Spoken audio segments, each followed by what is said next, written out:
Should I redo that? The regular meeting of the Annapolis City Council on Monday, February 9th will be called to order at 7 p.m.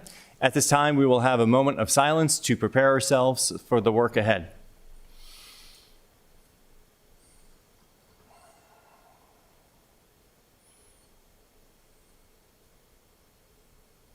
At this time, would everyone willing and able please stand for the Pledge of Allegiance? I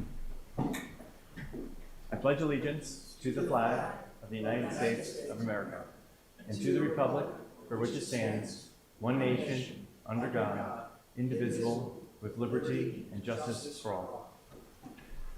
Thank you. Madam City Clerk, will you please call the roll?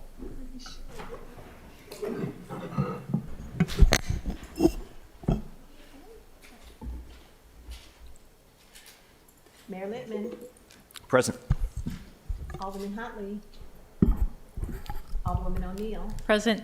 Alderman Smith Brown. Present. Alderwoman also. Present. Sorry. Present. Alderman Shannon Meyer. Present. Alderwoman Conti. Present. Alderman Savage. Present. Make me laugh. Alderman Thorpe.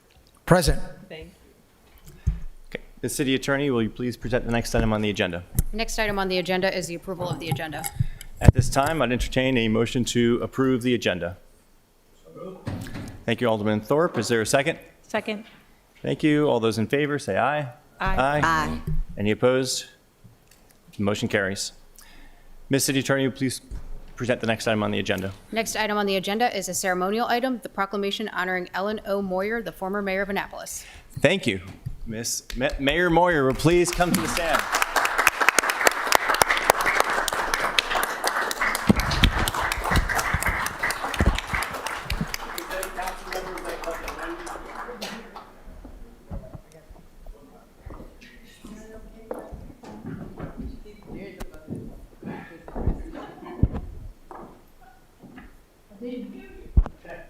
This is your moment. A moment.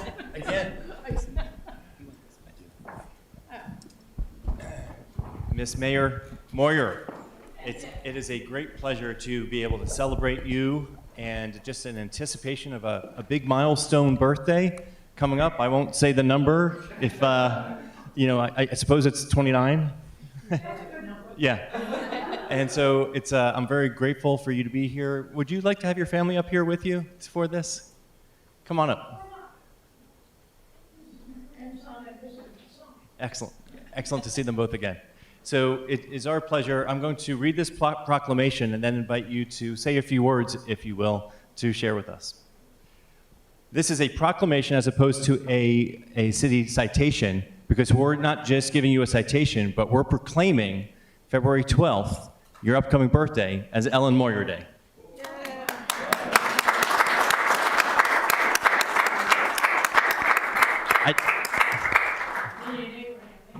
Oh, wonderful. I don't always read this entire thing, but you've done so much that I think it's worthy of reading the entire proclamation. So bear with me while I do this, and I'll try to speak up so you can hear it. Whereas Ellen Moyer made history as the first woman elected mayor of Annapolis in 2001, breaking barriers and inspiring generations of leaders in our city. And whereas Mayor Moyer's tenure was marked by her commitment to environmental stewardship, including the creation of the Annapolis Conservancy Board and the Greenscape Program, which we've enjoyed together, leaving a lasting legacy on the city's parks, waterfront, and public spaces. And whereas prior to serving as mayor, Ellen Moyer served with distinction on the Annapolis City Council. 16 years? Okay. The Maryland Racing Commission, and as executive director of the Maryland Commission for Women, advocating tirelessly for education, equity, and civic engagement. And whereas her dedication to public service is matched by her unflinching attention to detail, often expressed through spirited phone calls and emails to city staff, a testament to her passionate commitment to the betterment of Annapolis. And whereas beyond her professional achievements, Ellen Moyer has been a devoted mother and grandmother, instilling values of leadership, civic responsibility, and resilience in her children and grandchildren. And whereas in recognition of her historic leadership, unwavering service, and the colorful yet always devoted spirit she has brought to the city of Annapolis, it is fitting to honor Ellen Moyer with a day dedicated in her name. Now, therefore, I, Jared Lippman, Mayor of the City of Annapolis, do hereby proclaim February 12th, 2026 as Ellen O. Moyer Day in the City of Annapolis.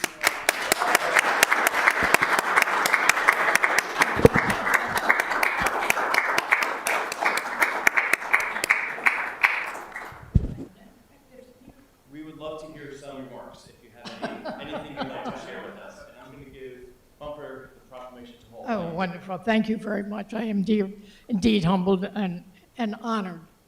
I don't have the depth of the words. I have the words, I have the depth of the feeling, but I don't have the words to express how much I appreciate this recognition, of me. You are in an admirable position. You have one of the best jobs in the country. You really do, to be mayor of this city where civil government was born. What could be better than that? And for all the representatives here, they disappeared. They're behind you and Oh, okay. way closer to your mouth. Oh, Real close. There we go. okay. All right. I don't know where I was. Can you still? Best jobs in the country. That's what Oh, it is. It is. I would like to just say a couple of things, because when I was mayor, which was back in 2001 to 2009, so that was some time ago. My office was immediately, as you come in the door downstairs, it was immediately to the right, and that door was always open. It isn't open now, but it was always open then, so that anybody could come in, and they did. I was accessible to talk with anybody that wanted to come in and speak with me. And I know, even though you've moved to the second floor, you guys are still accessible and still tuned in to the citizens that you serve around you, and I know that you listen and talk with them. But it was, it was just a really good time. The office that I was in, the mayor before me, had the windows bulletproof glass put in it. I can't imagine. But anyway, they did. There were 2 offices in that space and a conference room where actually then we had a city newspaper, and then we had a staff person from the Washington Post that served this area. So we had regular meetings in that conference room, regular discussions with the press, with questions back and forth. And I don't guess you have that now. Not quite the same. We do have the press coming. Well, to the meetings. oh, the press, where's the press?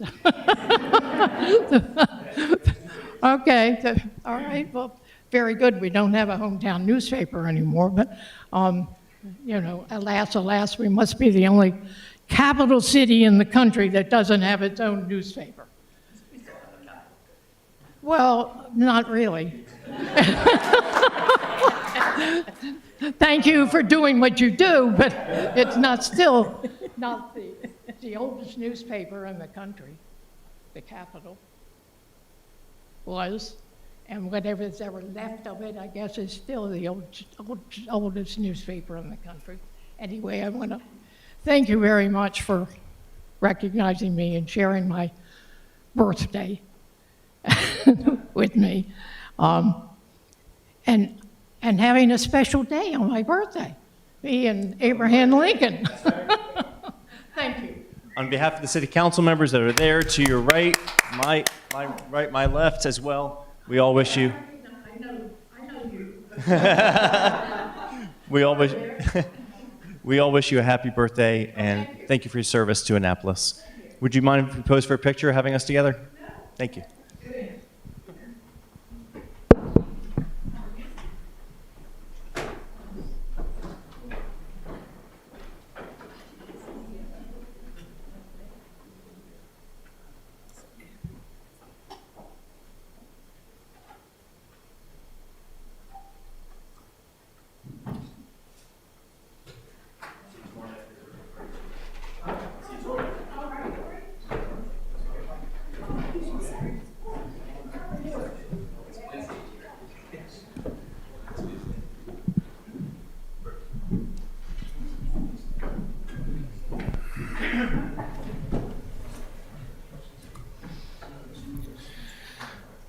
Okay, Ms. City Attorney, would you please present the next item on the agenda?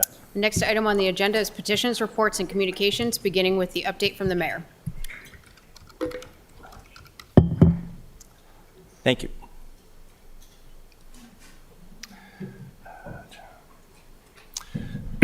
This won't be as long as last week.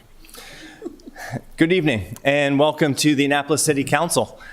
It's currently the second week of Black History Month, when we take time to honor and recognize African American history and the contributions of Black Annapolitans, not only to the fabric of Annapolis, but also to the nation.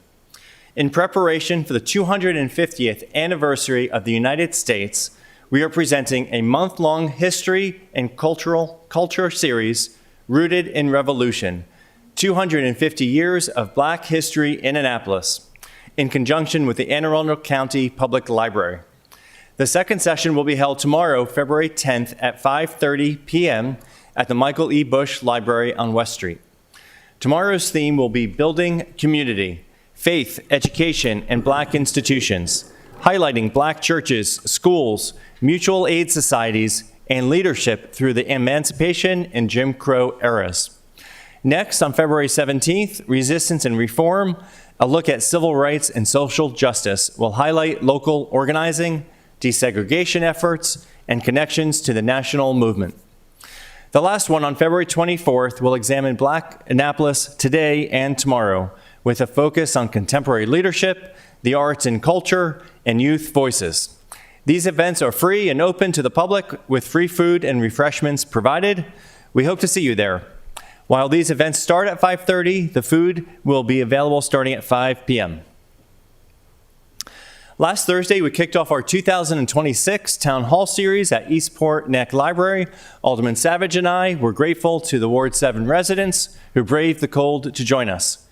We had a productive conversation about the current state of Annapolis, giving us in city government the opportunity to learn more about the everyday concerns of Annapolis residents and what city directors need to address. I hope that the residents who attended left feeling more familiar with their city leaders and more confident that we are working to improve their lives. To any residents, Ward 7 or otherwise, who weren't able to join us last Thursday, you can watch the recording of this town hall on the YouTube channel.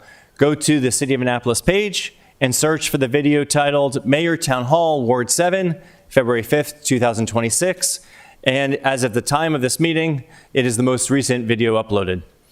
This was the first of 2 town halls that we are aspiring to do in each ward this year, 16 total, so there's going to be many more to participate. The next one will be this Thursday in Ward 2. You can join Alderwoman Karma O'Neill and I at 6:30 p.m. at Mary Moss Academy, located at 245 Clay Street. Thursday, February 19th at the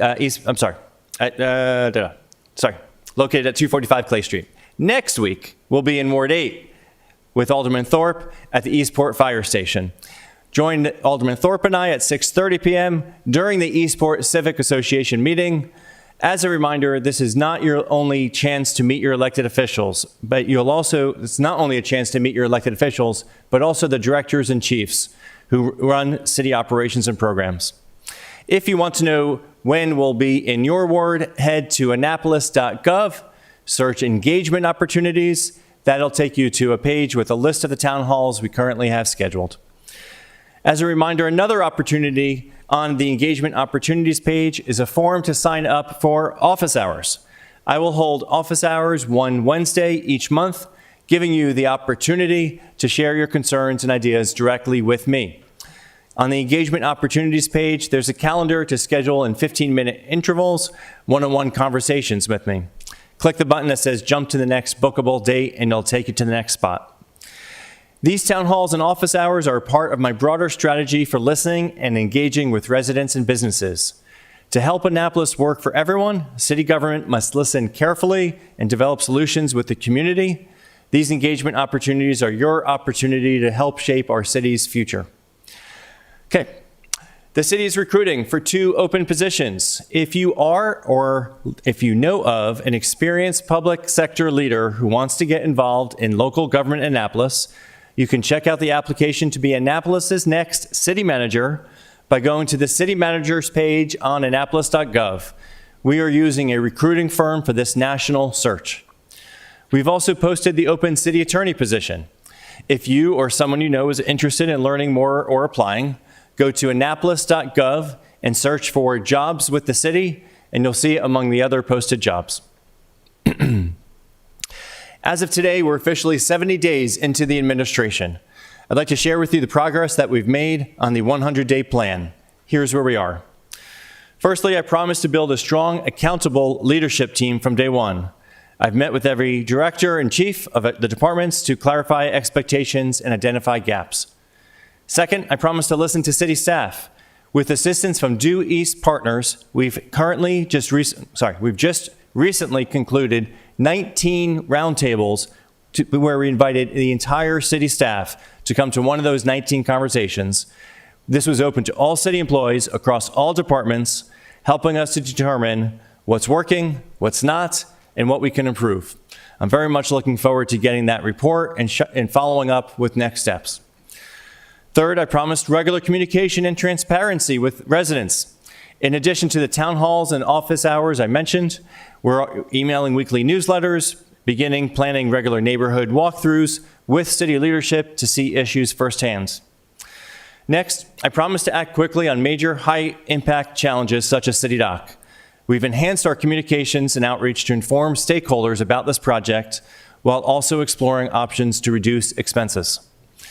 Regarding permits, I can report that residents and businesses navigating the permitting process are already finding it faster and easier.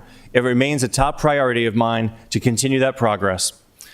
As for parking, we're actively working to make things easier for residents and visitors alike, including creating new signage and pamphlets to help visitors navigate downtown and find parking. We have a couple exciting opportunities with parking that I'm really excited about, but they're not final, so I'm not ready to share them, but coming very soon, I hope. I've also begun tackling the shortage of affordable housing by co-sponsoring legislation with Alderwoman O'Neill for a 12-month moratorium on new short-term rental licenses while we work to improve enforcement and address concerns. Finally, I promise to link spending to outcomes that matter to residents. As my administration prepares our first budget, we're working to identify the top priorities of city directors, alderpersons, and residents. Our goal is to focus on only the most pressing needs while being deliberate with tax money. At 70 days in, we're doing what I said we would do, putting leadership in place, listening closely, and taking early action on the issues that matter most, although there's always more work to be done. And on that note, let's get on with the meeting. Madam City Attorney, would you please present the next item on the agenda? The next item on the agenda is reports by committees. Okay. Would any council member like to present a report from their committee? Alderwoman O'Neill. Thank you very much, Mr. Mayor. The Public Safety Committee met 2 weeks ago, and we had reports from each of our public safety units, starting with Fire Department, Office of Emergency Management, and the Annapolis Police Department. Our committee had asked them to provide 3 to 5 goals that they had for the coming year, and ways that we could, as a committee, help them. So we had a really robust discussion on that. Our next meeting is scheduled for Wednesday, February 18th at 4:45 here in Council Chambers. We did not have any legislation to discuss at that meeting, but I believe that there is some coming up. Great, thank you. Thank you. Any questions for Alderwoman O'Neill? Okay. Alderwoman Alsop Johnson. I didn't have any questions. I'm sorry, Mr. Mayor. I'm sorry. I didn't have any questions. Do you have a report you'd like to I present? do have a report. Go ahead. Just want to thank you, Mr. Mayor. We had updates on the speed cameras. The Annapolis Police Department came to attend the meeting and gave some updates on the speed cameras. We also had updates from the Transportation Department and also from the Transportation Board. And we'll be meeting this Wednesday at 4 o'clock if anyone is interested to come to our Transportation Committee meeting. That's all I have at this time. Thank you. Any questions for You're welcome. Alderwoman Alsop Johnson? Okay. Any other committee reports? Alderman Savage? Thank you, Mr. Mayor. Yes, Environmental Matters is meeting this Thursday at 3 p.m. And we will be discussing one piece of legislation, which is the performance measurements. And I'm going to be bringing some amendments to the committee for discussion. And then we'll also be getting a report from Planning and Zoning on the tree canopy program, Public Works on the Watershed Restoration Fund, and I believe that's it. Okay, thank you. Any questions for Alderman Savage? Okay. Any other committee reports? Okay. Yeah, I'll share. Yes. Report is. Alderman Smith-Brown. So at our last meeting, we did vote favorably for 4125, which was the changes in exempt service jobs classification for the Deputy Chief of Staff position. We also voted to speak further at our next meeting in regards to the property tax, child care centers, family child care homes, and large family child care homes. We're going to have some presenters come forth to just give us some additional information. We also had a general discussion, appreciate our acting city manager, Buckland, and our chief of comprehensive planning, Lashinsky, who came and they answered questions in regards to just development and the vision that we have in enforcing this 2040 comprehensive plan. Our next meeting is going to be scheduled Thursday, March 5th, 2026, and we will be requesting that the Anne Arundel County Board of Supervisors of Elections, as well as the State Board of Supervisors of Elections, come and present to us for some changes for our election code. Thank you. Have they responded to your invitation yet? We actually are in the process of sending that invitation. Great, thank you. Thank you. Any questions for Alderman Smith-Brown? Okay. Any other committee reports? Okay, seeing none, we'll move on. Ms. City Attorney, please present the next item on the agenda. Next item on the agenda is comments by the general public. Okay. I am going to invite the one speaker in a moment, listed on the sign-up sheet, to come forward. And that first person is Arthur Roberts on Duke of Gloucester. Please come to the podium. State your name and address for the record, please, and you'll have 3 minutes.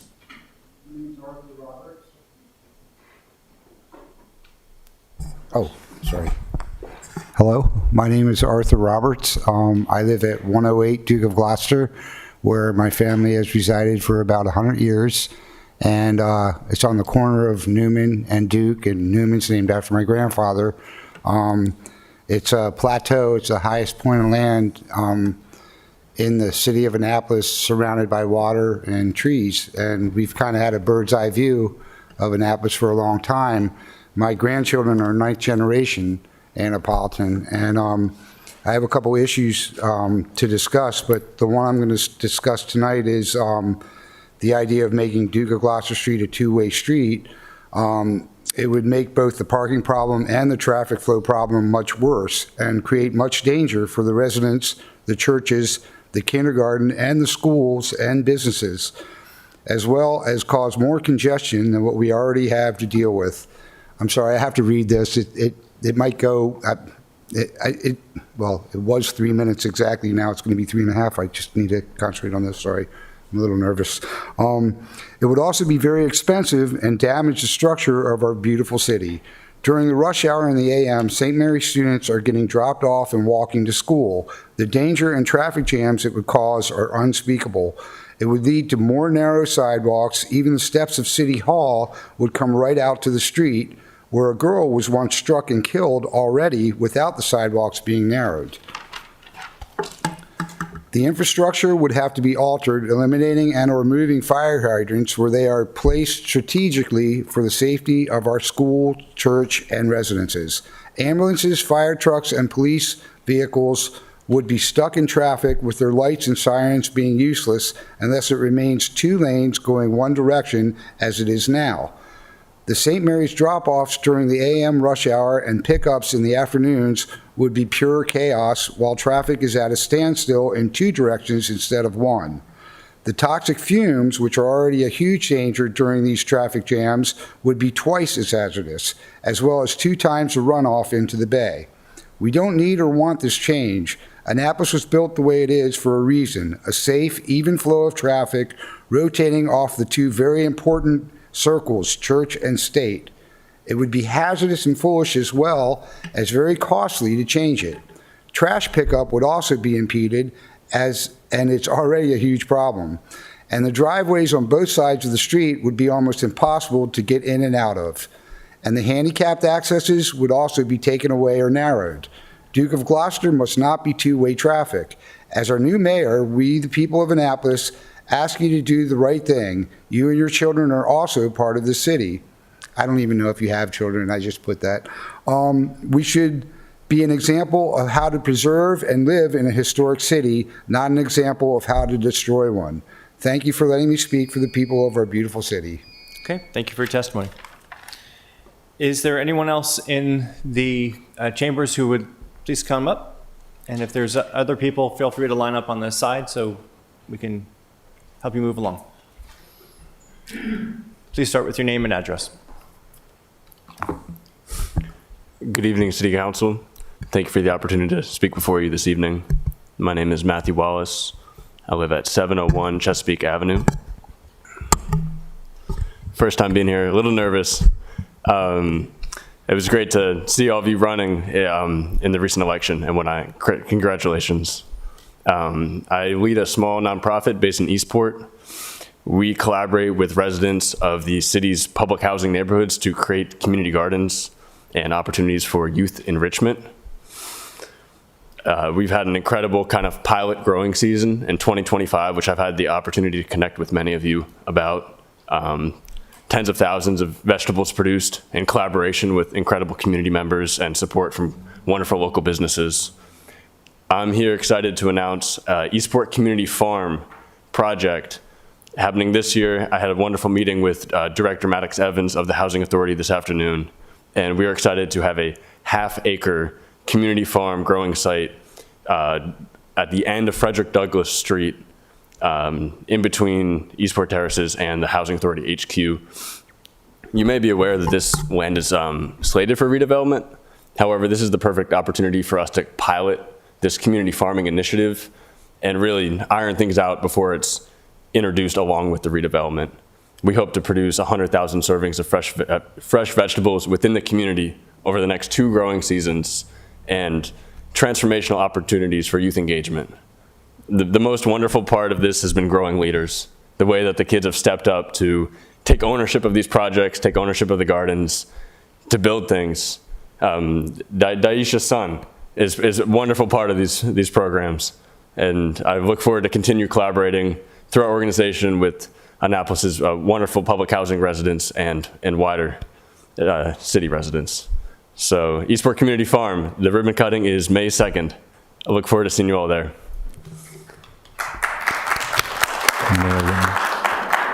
Thank you for your testimony. Mayor Littman. Mayor Littman, may I sure. ask him a question? Alderman, ask Yes, the questions, please. Hey, how you doing today? All right, thanks, sir. I was wondering, I'm sure you're connected with Heaven White as well, who's been She's doing- here with me this Okay, evening. you know, I got to shut out my family. Okay, that's okay. That's all I wanted to make sure. Her 8th year gardening in Eastport Terraces, she will be in charge. Any other questions? Okay, thank you for your testimony. Thank you, sir. And a couple of requests, just as we're fundraising, would be grateful to any introductions to your networks. We're gathering resources to bring into the community, of course, and looking forward to seeing you on May 2nd. Thank you. Thank you. Okay, is there anyone else who wishes to provide general comments? Okay. Seeing no motion in the chambers, I declare the comments by the general public closed. Ms. City Attorney, will you please present the next item on the agenda? The next item on the agenda is ID 3626, the City Council discussion on houseboats and house barges. Thank you. Harbor Master Bellis, will you please come to the front table? And looks like you might have some people to bring with you.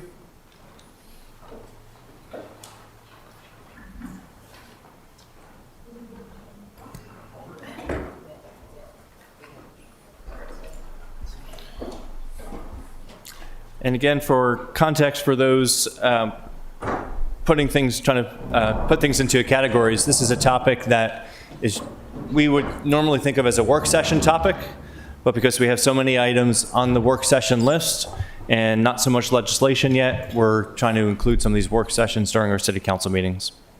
Good evening. Thank you very much. My name is Beth Bellis. I'm the harbor master. My entire team is here tonight, and we're very excited to have some time to speak with the council and the mayor and solicit your opinions about the direction that we should go with our waterways. So we have 3 topics tonight. One is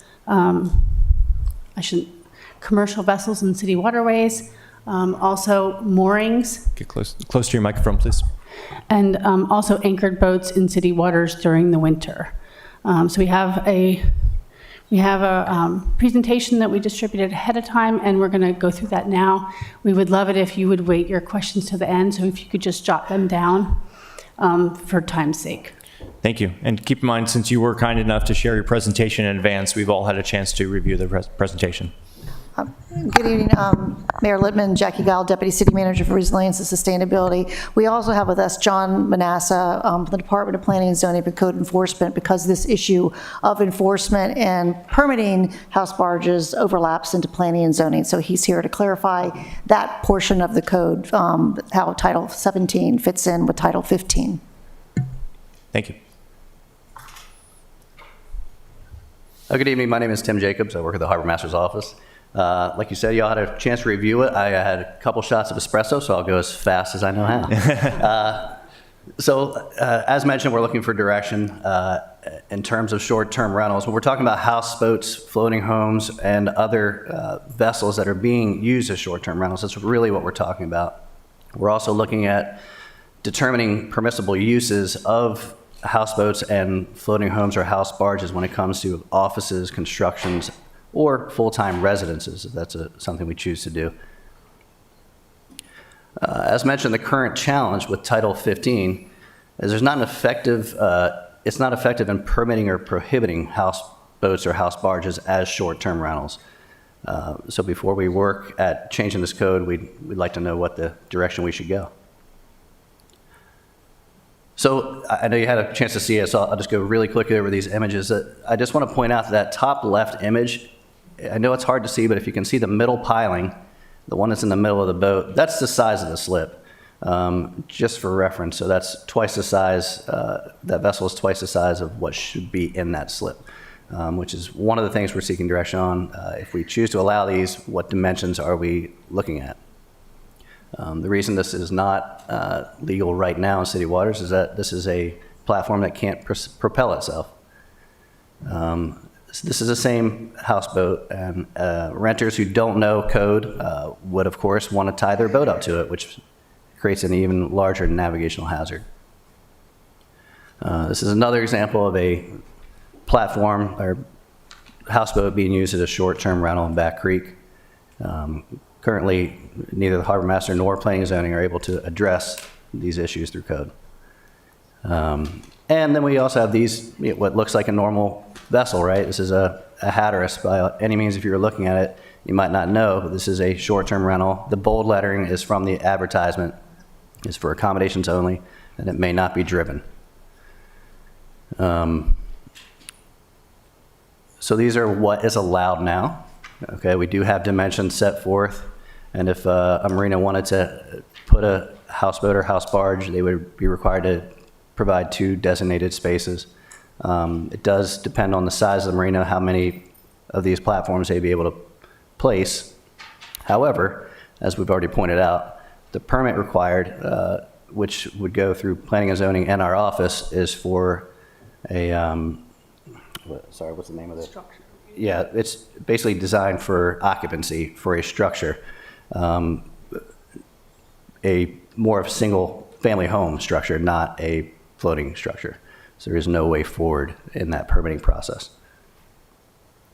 As I mentioned, there are some exceptions to the code, and those are platforms that have existed before 1984, construction-related barges, something that's in the town for repair at a marina, and something that's for sale, as long as it meets those size dimensions. And anything being used as an office or storage or fueling, and we do have those in the city.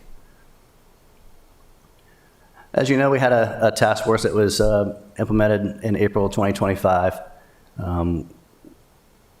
with very specific tasking for that task force, and that was to determine the effect on the city's maritime industry, and the benefits and drawbacks of the community and the consequences for city operations.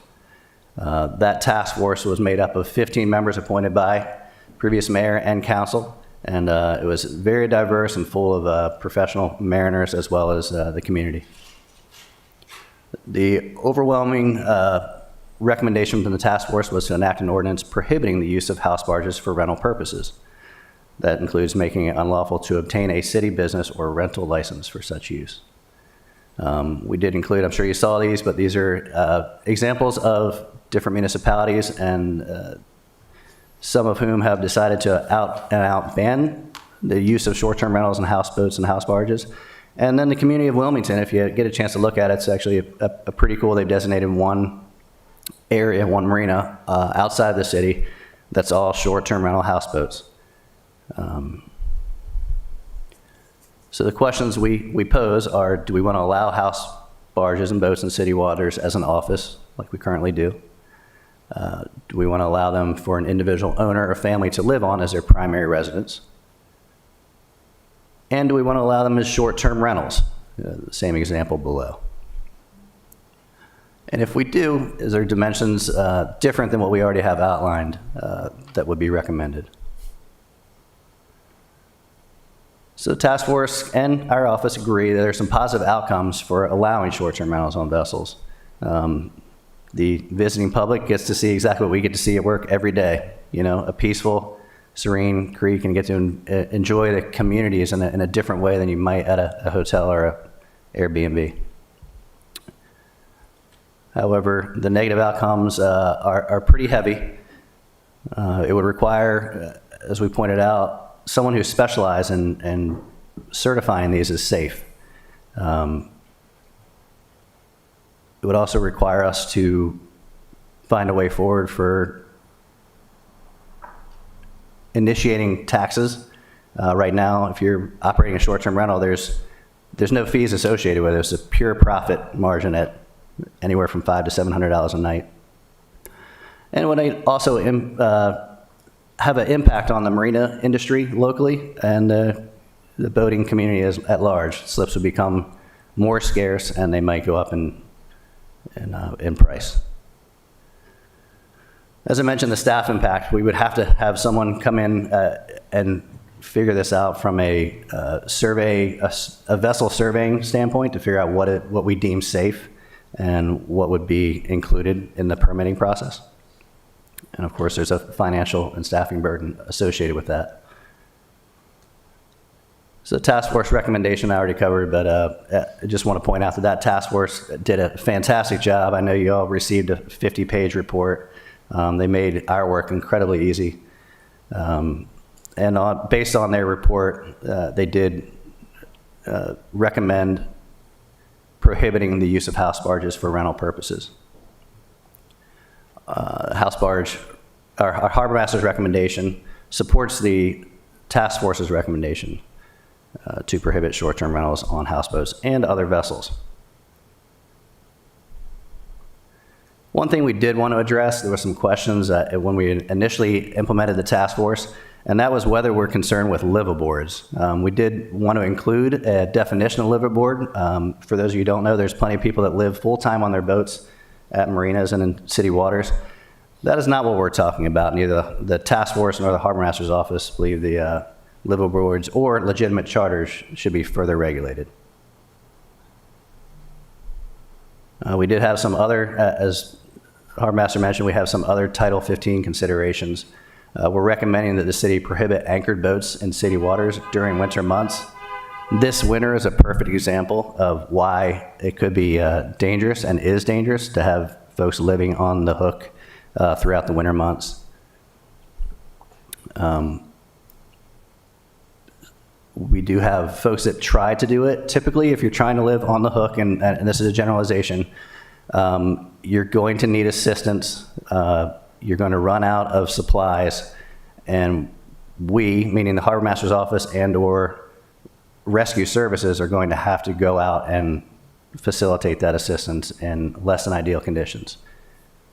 And I'll just jump in for a quick minute. That's actually a picture of our hydrographics unit for the state of Maryland going to offer services to an anchored boat. They didn't have water, they didn't have a way to charge their cell phone. There's often a check on the welfare. And while we know that lots of people want to anchor their boats, in Maryland, it's often not a safe situation between mid to late December to mid to late March, given most of these folks don't have generators, they don't have any way to keep warm. And so we do spend a great deal of time offering social services, and we do have a plan for these folks if the council and the mayor are supportive of the idea of limiting those anchored boats during those months. We have a way to get them to winter storage docks, and we're not going to leave them out in the cold, but right now we are kind of leaving them out in the cold by allowing them to anchor there. So, well, we'd love for the council and the mayor to entertain some ideas about how to improve upon this. Do you want to talk about mooring legislation? Sure, yeah, and on your plate today, later on this evening, you will see that we have some mooring legislation. I would tell you that this is more of a correction than a change. At the moment, the way that the code reads is that it's not lawful to have a vessel moored within 75 feet of any structure, shore, or private mooring. If we were to enforce that, every single mooring in city waters, once we put a vessel on that mooring, would be in violation. So it's clearly not the intent of that section. So really, this is just a cleanup measure. What that section really should say is that a mooring should not be any closer to another mooring or a shoreline or a structure, not the vessel itself. And so, as we went about the task of planning some new moorings, we sort of realized, oh, this is a mess. This doesn't work. This is not how this is supposed to be written. And so, when you look at that legislation later this evening, if you have questions, we'll still be here. But we're just presenting this slide to you to help you understand the purpose of this change, which I would present to you as a correction, as opposed to a change. And so our transient moorings are typically 100 feet apart, and those will allow a vessel up to 55 feet in length. And our annual moorings are 75 to 100 feet apart, and they can accommodate up to 42-foot vessels. And in my 10 years of being here, there's never been any trouble with those. And so moving forward, we hope that you'll support this legislation to understand that we're just making sure that it makes sense to keep it as it is. And then in summary, we're just looking for your guidance because we don't want to go and try to make some changes to Title 15 if everybody's not sort of on the same page as to how we would move forward. Is that the presentation? Yes, sir. Okay. Just want to make sure I wasn't interrupting. Thank you, first of all, for the presentation and all that information. Before we open it up to questions or discussions, I just want to clarify, if I can, what your various recommendations are. It sounds like it's to prohibit short-term rentals in marinas. Is that accurate? Short-term rentals on boats. Short-term, okay. So number one is, yes, So Alderman Thorpe. just for clarification purposes, last year the city council addressed short-term rentals on boats in marinas. I think the focus here is short-term rentals on private piers and other boats. I would say it's short-term rentals on any boat. There you go. It broadens the discussion beyond just commercial marinas. Okay. Yes. So number one is no short-term rentals on any boat. Correct. Okay. Within Annapolis waters? Yes, sir. Okay. Second recommendations, I heard it, is prohibit anchoring of boats during winter months. Correct. From those dates, December 1st through March 20th. And so wintering. And then the third was the code change for 75 feet between mooring balls as opposed to between vessels. Correct. And then we're also just sort of seeking guidance about house barges or houseboats as they're defined in the handout. Okay. Okay, thanks for that clarity. All right, what questions and discussion? Alderman Thorpe? Thank you, Mr. Mayor, and I would like to applaud the Office of the Harbor Master. This is an example for me where in the 71 days of this council, it's given me the opportunity to gain a better appreciation for what you all do. I think the body of work that you have presented, specifically also the opportunity to read it before the brief, and then your presentation should be applauded. In addition, by you providing this brief in advance, we were able to tell our residents that it was out there, and I received a tremendous amount of feedback on the brief, very supportive of what your recommendation is. And Mr. Mayor, as you pointed out, there are several topics. I'd like to address the house barges first, maybe as a group, and then come back to the other ones. Because the house barges, or whatever we call them, boats as short-term rentals, is a significant issue for the future of Annapolis, both based on who we are as a city, as well as the infrastructure costs. And I think it was addressed about city taxes from boats, but also I've done 2 ride-alongs overnight with the police. They don't go down to the piers routinely.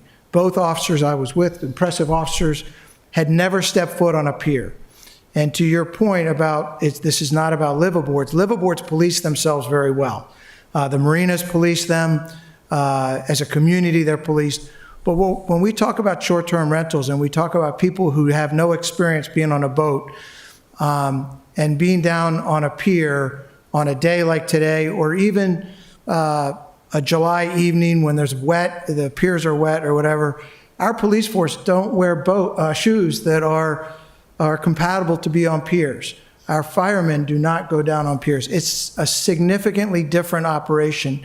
As a matter of fact, both officers that I did a ride-along with had never stepped foot on a pier in their work capacity. And so first and foremost, from an infrastructure standpoint, if we were to open this up, as some would like to pursue us doing, which is why I think the timeliness of your presentation is perfect. If we were to open this up, not only would it cause an infrastructure increase, it would also cause a cultural difference for the city.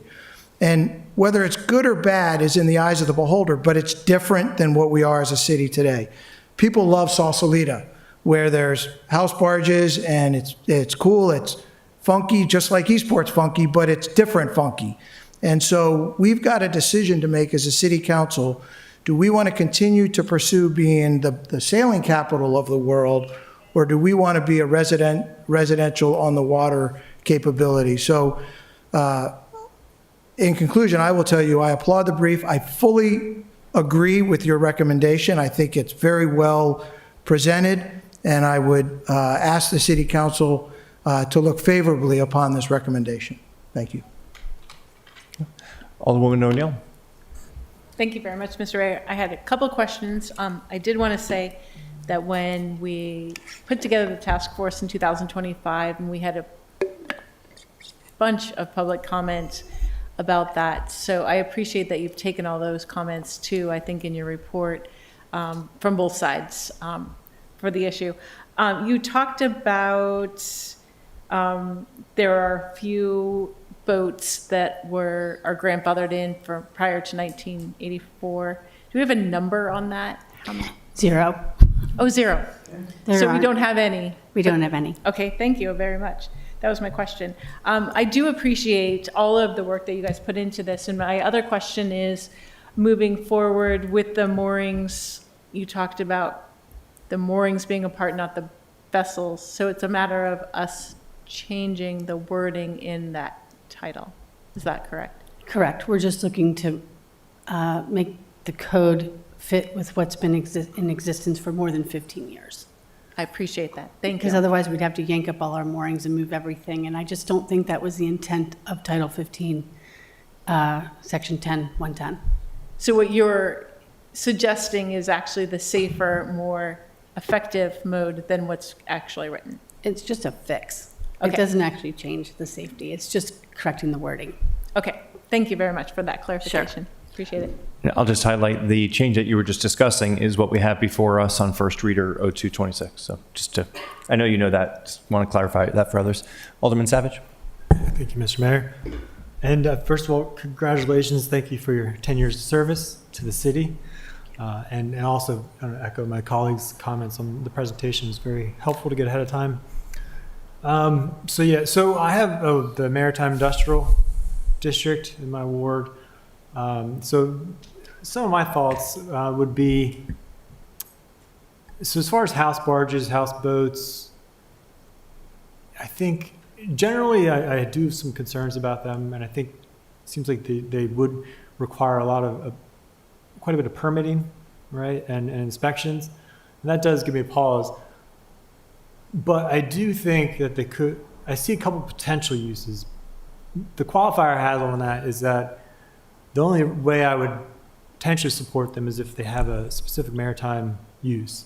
So, I'm very sensitive about diluting the maritime districts, right? When we overhauled the maritime districts, what was it, like 5, 6 years ago, something like that. When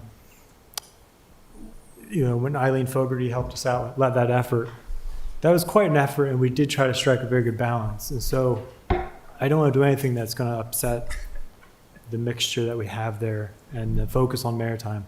But some of the uses I could potentially see would be for houseboats or house barges would be to provide housing for seasonal workers or seasonal students. Because we don't have housing in the city to provide that. And so obviously, again, that would also require a certain regulatory regime, but if that helps, because that I think would help strengthen the maritime uses on the property. So that is one area I'd like to take a closer look at. I'm also, as far as short-term rentals, I mean, that's to the same point. I don't really support them in maritime districts, but I hadn't thought about just generally private boats. And based on your presentation, I think I can see the concern is safety and having people who would rent them and not really know anything about how to operate the boat. I know sometimes they say people can spend time on it but can't even take them out, but still, then you have to, brings up the environmental concerns as far as waste. So I'm not too keen on that, but that's something I think I would want to learn more about. And then maximum dimensions you asked about, I would think no larger than a typical boat. I know there's been some concern. I heard from the former alderman from Ward 6 about some of the catamarans. The marinas are allowing much larger boats, which ends up reducing the number of slips. And I don't think I would want the same thing to happen due to super large houseboats. And again, unless it's directly related to the maritime use.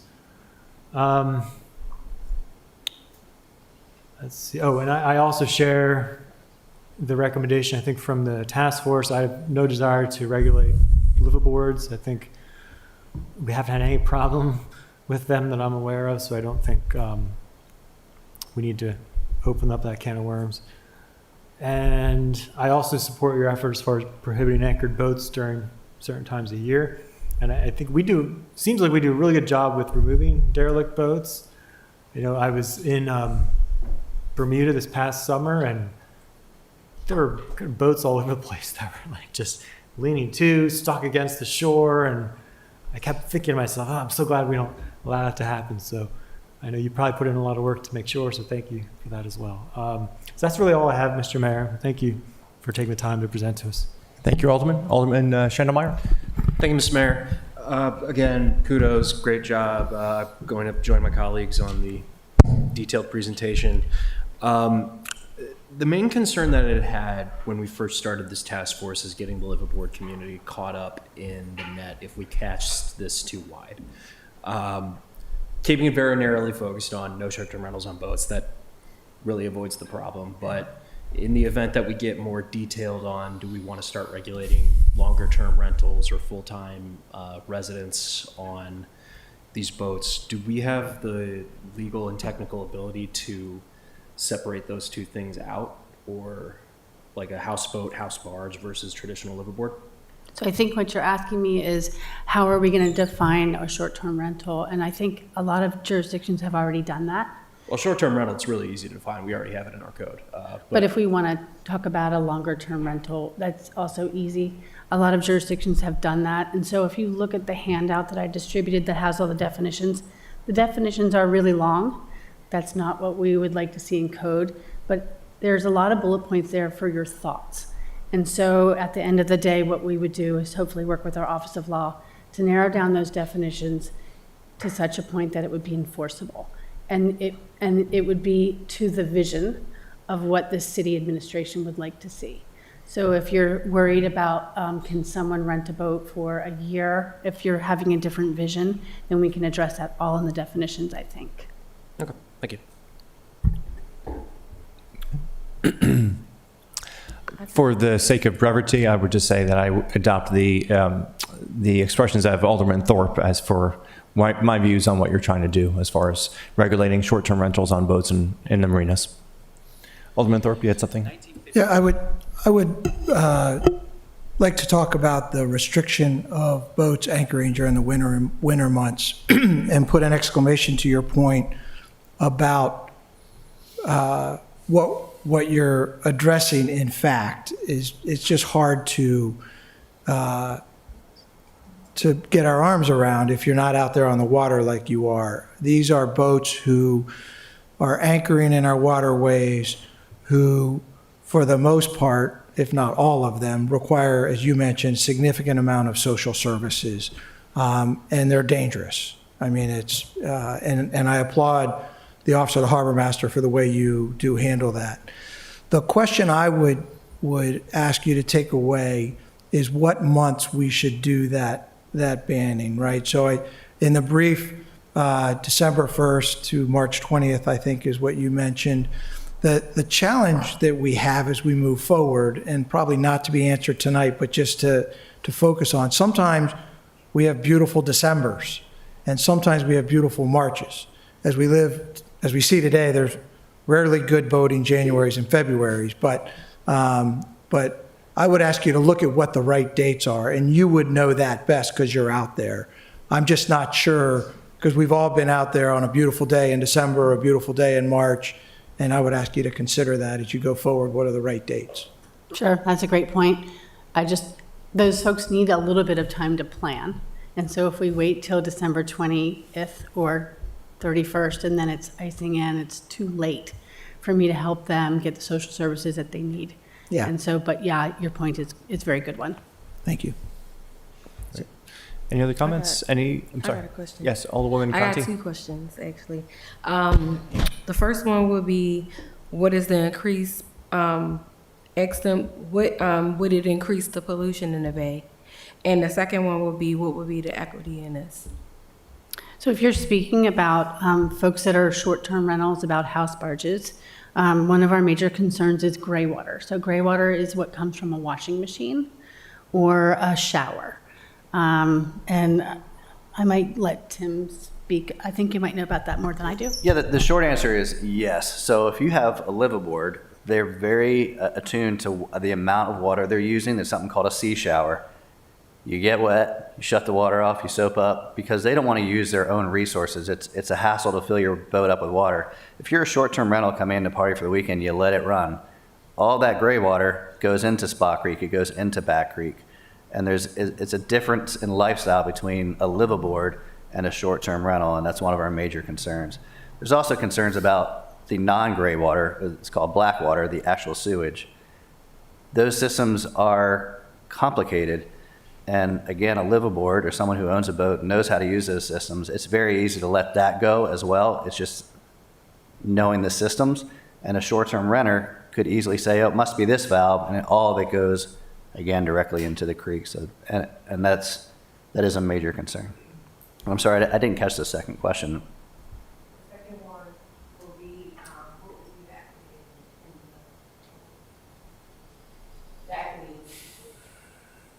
So, yeah, I guess when we were speaking about equity, we were talking about, we have short-term rentals who are not paying what legal short-term rentals are paying. We're paying, luxury, what is it? Entertainment taxes, hotel taxes, all the associated fees. So the legal businesses right now are paying into all that, and these short-term rentals that are on the water aren't paying into any of that. They're also not paying property taxes. So it's sort of a Wild West, as it were, because we just don't have our arms around it, if that makes sense. But did you have another question that we're not addressing? No. Okay. Will add to the environmental concerns with the gray water. So also with a short-term rental, you're going to be running the washing machine with sheets and towels after every rental. So every weekend you will be running that, whereas a liveaboard usually isn't running a washer or dryer on board. They're usually taking that ashore anyway to do their laundry. Very few liveaboards do have laundry facilities on board, but as you can imagine, like a hotel, after every user, you're going to wash the sheets and towels. So that's a lot of gray water discharge. Alderwoman O'Neill? Thank you, Mr. Mayor. Do we have an idea of how many illegal boat STRs we have? I'm going to check with my colleague, but I'm going to say 15 to 30. Yeah, I think it's on the lower end right now. And I think the reason we're pushing this forward is to discourage that behavior. But I think there's probably ones we don't know about. So the trick is, the only way we know about them is through looking at every single short-term rental website.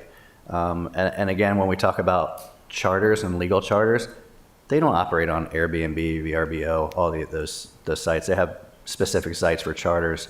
So when we look at those, I think the last time we did a count, which was in the fall, I think there was maybe 7 active ones, but springtime, everyone has that same idea, and there'll certainly be more.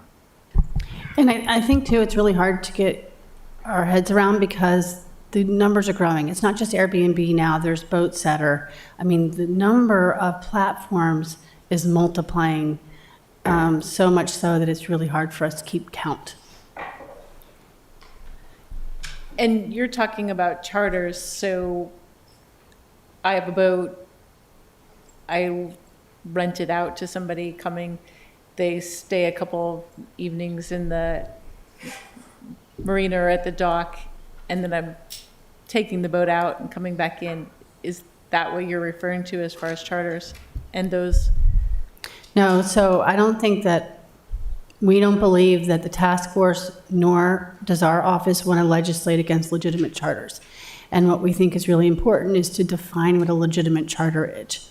So we think that a charter is a charter if and only if the leasee has the absolute right and ability to take that boat and go away from the dock. And in the Code of Federal Regulations, it specifies that a bareboat charter is where I lease my boat to you and you own it for that time. You have that absolute right and ability. So if we don't close that loophole, then every time I try to say, you're running a short-term rental, sir, ma'am, you're going to say, no, it's a charter. So I think in our definitions in our code, we really need to address that and close that loophole if that's what this administration wants to do. Yes, thank you for that clarification.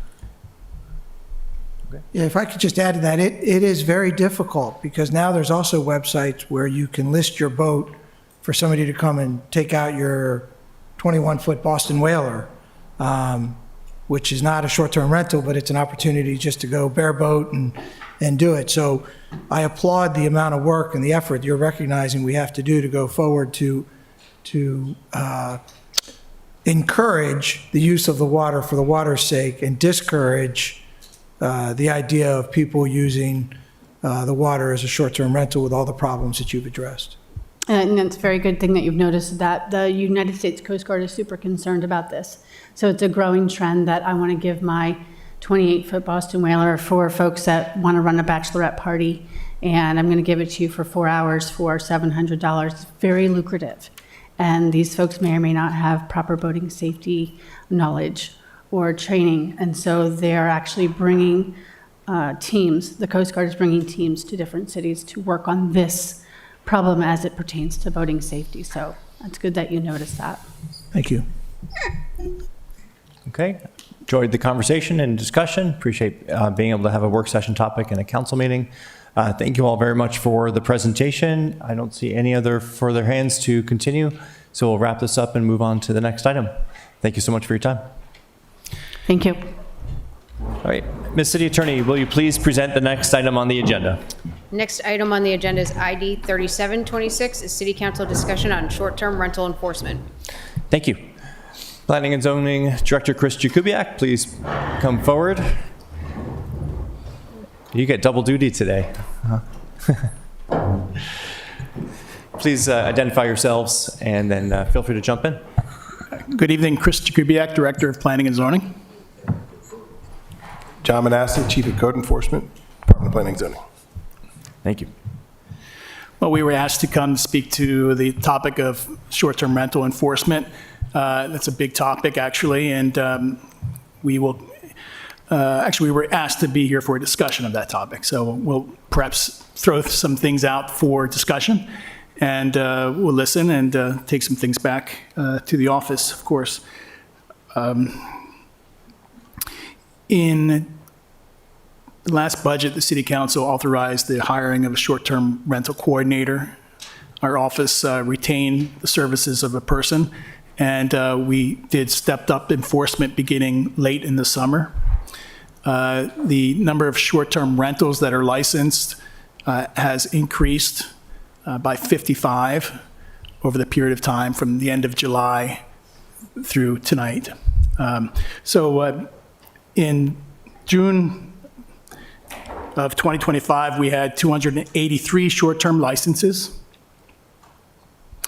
And our main source of information about short-term rentals out there is host compliance. And it recorded 560 short-term rental listings on the various platforms that it manages. And that's our source of information, for better or for worse. And we say that with some caveats because we've identified ourselves that there's still, it's not absolutely accurate, but it's the best information we have. We have to deal with the complexities of having incomplete information. But there were 560. That's what we included in our statement of an annual report last in August. So we had roughly, we determined we had a 50% compliance. In other words, 50% of the short-term rentals listed on the platforms were actually licensed by the city. Today, we have 343 short-term licenses and 532 short-term licenses listed on the platforms. It's interesting because through our enforcement, we've seen an increase in the number and also a reduction, increase in the number of license and also a reduction in the total number. And that's what you kind of expect with enforcement. So now we're at 65% of the short-term rentals on the listing platforms being licensed. So there's still a third, roughly 35% out there. What was that percent? 65%. 343 of 532 total. So we've increased our licensing by 55, and there are 28 fewer short-term rental listings currently in the city. John's going to talk about enforcement and how we go about enforcement and where our resources are devoted to enforcement and the process. But I just want to touch on a couple of items besides the data that I mentioned. Since July 1st, we've handled 194 short-term rental code cases. That's 194 enforcement matters. That's a lot, actually, for our office, given that we're pretty busy with a lot of things. And we've closed 154 of those. So 154 of those, roughly 200 cases have been closed. And they're principally closed because the owner has followed through and applied and they either have a license now or they're in the process of getting a license. So they're coming into compliance. So we close that case. Or the owner has delisted. And in some cases, folks have said, it's not our intention to continue a short-term rental. Or we're surprised that our house is on the market. We bought our house and didn't realize that the previous owner had an account with one of the platforms. And there are other reasons too. We actually have 9 cases with fines payable as well. So there are 9 cases where we've had to take it to the next level and file citations. And we would anticipate those would be resolved or they be transferred to the law office for adjudication. And that brings me up to, and that's a sort of a big summary of where we are in terms of data. But I wanted John to take us through the process of code enforcement to give you that context. John? Hey, Mr. Mayor, may I ask a question? Sure. Alderman Smith Brown. Thank you. If you don't mind also sending, if you can, this summary to us, just as a breakdown, do you mind, will you send this breakdown to us via email? Yes, be happy to. We can have, okay, Yes. Thank you. The enforcement part of short-term rental license kind of comes in 2 pieces. The first is looking at new applications that are coming in and renewal applications for existing rentals. We're checking for the application completeness. The code now has a block face limit for how many rental licenses can be on that block. So that becomes a part of our check. Making sure that the property has a local property manager if the owner is out of town. Ensuring that the tax account has been established and that they have a state tax account number. So these are the things that we're looking for when applications are coming in. The second part of our enforcement deals with seeking out the unlicensed properties. So that involves using the host compliance tool, looking at their findings. What we do is we pull the unlicensed properties that they're showing us. We send them a letter that indicates they have to get a rental license and that it's not legal to rent their property without one. We give them a brief window, usually 30 days, to come into compliance. Our next tool for enforcement is posting a placard on the property, which states that the property is not a licensed rental unit. It's taped to the door. And the purpose of that is to make sure that anybody coming onto the property is aware that they're entering a property that's not licensed, and the city's got no idea whether or not it's in compliance with the safety codes. So it's primarily a notification to the potential tenant, but it also generates a very quick response from the property owner or the property manager, because they get this notice on the door and it immediately causes questions from the tenants, and they contact us pretty much right away at that point. There's no ignoring that placard.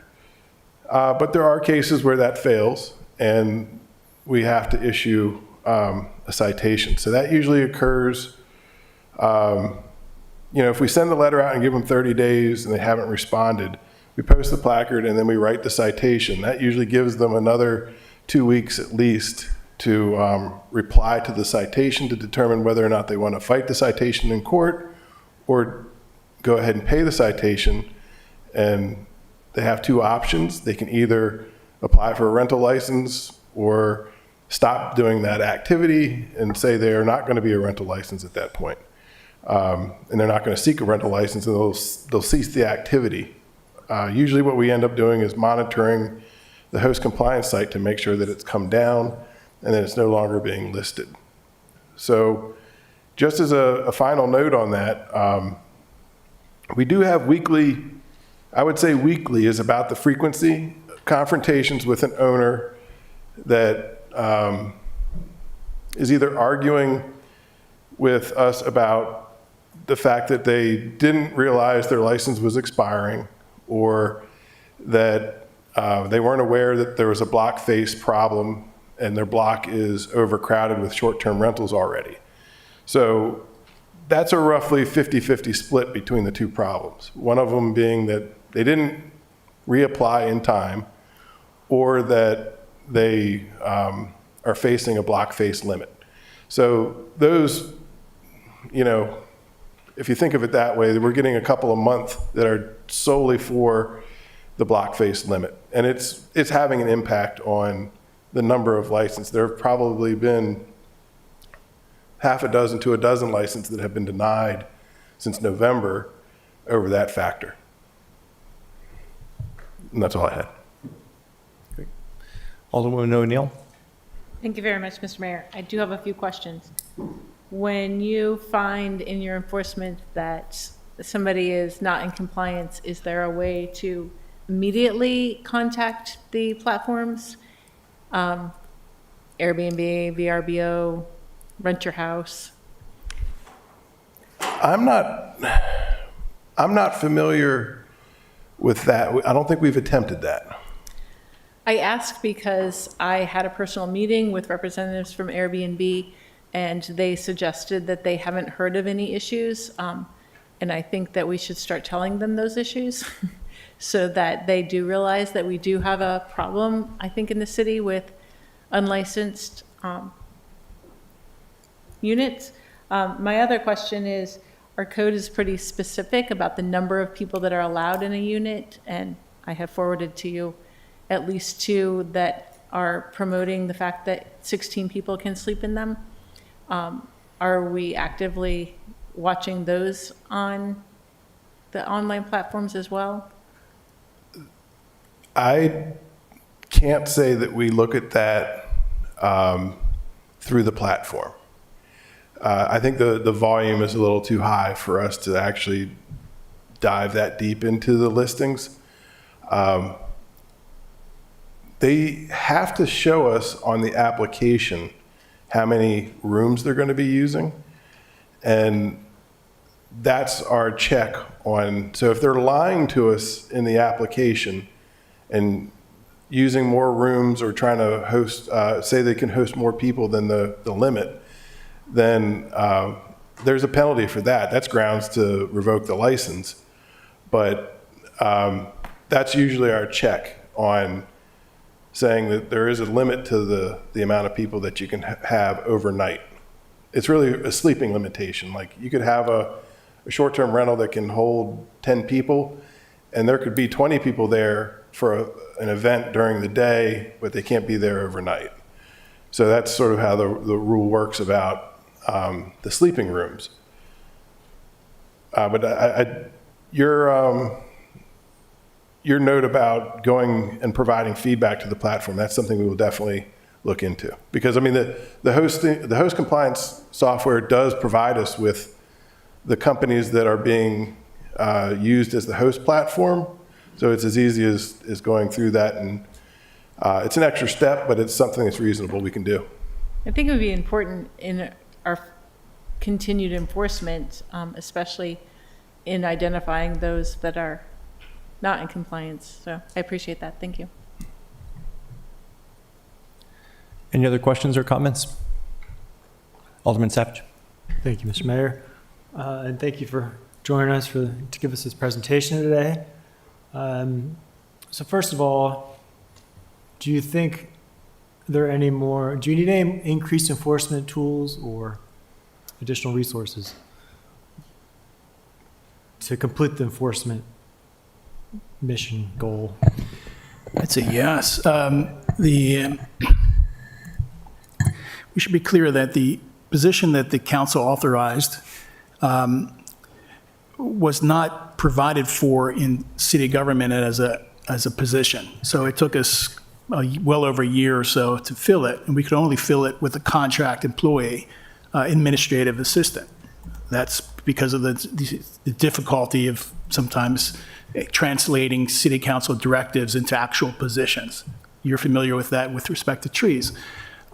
So we've been working with that level of of staffing resource, whereas the position itself really demands far more competencies, far more outgoing engagement with property owners, coordination with enforcement.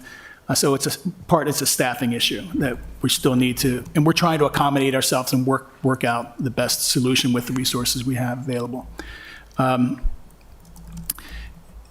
We have 62 short-term rentals pending inspections, because as you know, we do inspections for over 6,000 rental units, not including short-term rentals, but regular rental units throughout the city, in addition to hotels and motels. And this is an extensive listing of, rental inspections that we have to do. So our staff aren't able to process the inspections that we have waiting. So these numbers that I've mentioned would likely be higher, certainly the number of licensed short-term rentals, if we were staffed more. So it's a slow process to get through this, without a doubt. And as John indicated, we don't have the staff to sit and engage with host compliance on an as-needed or real-time basis to understand how to respond.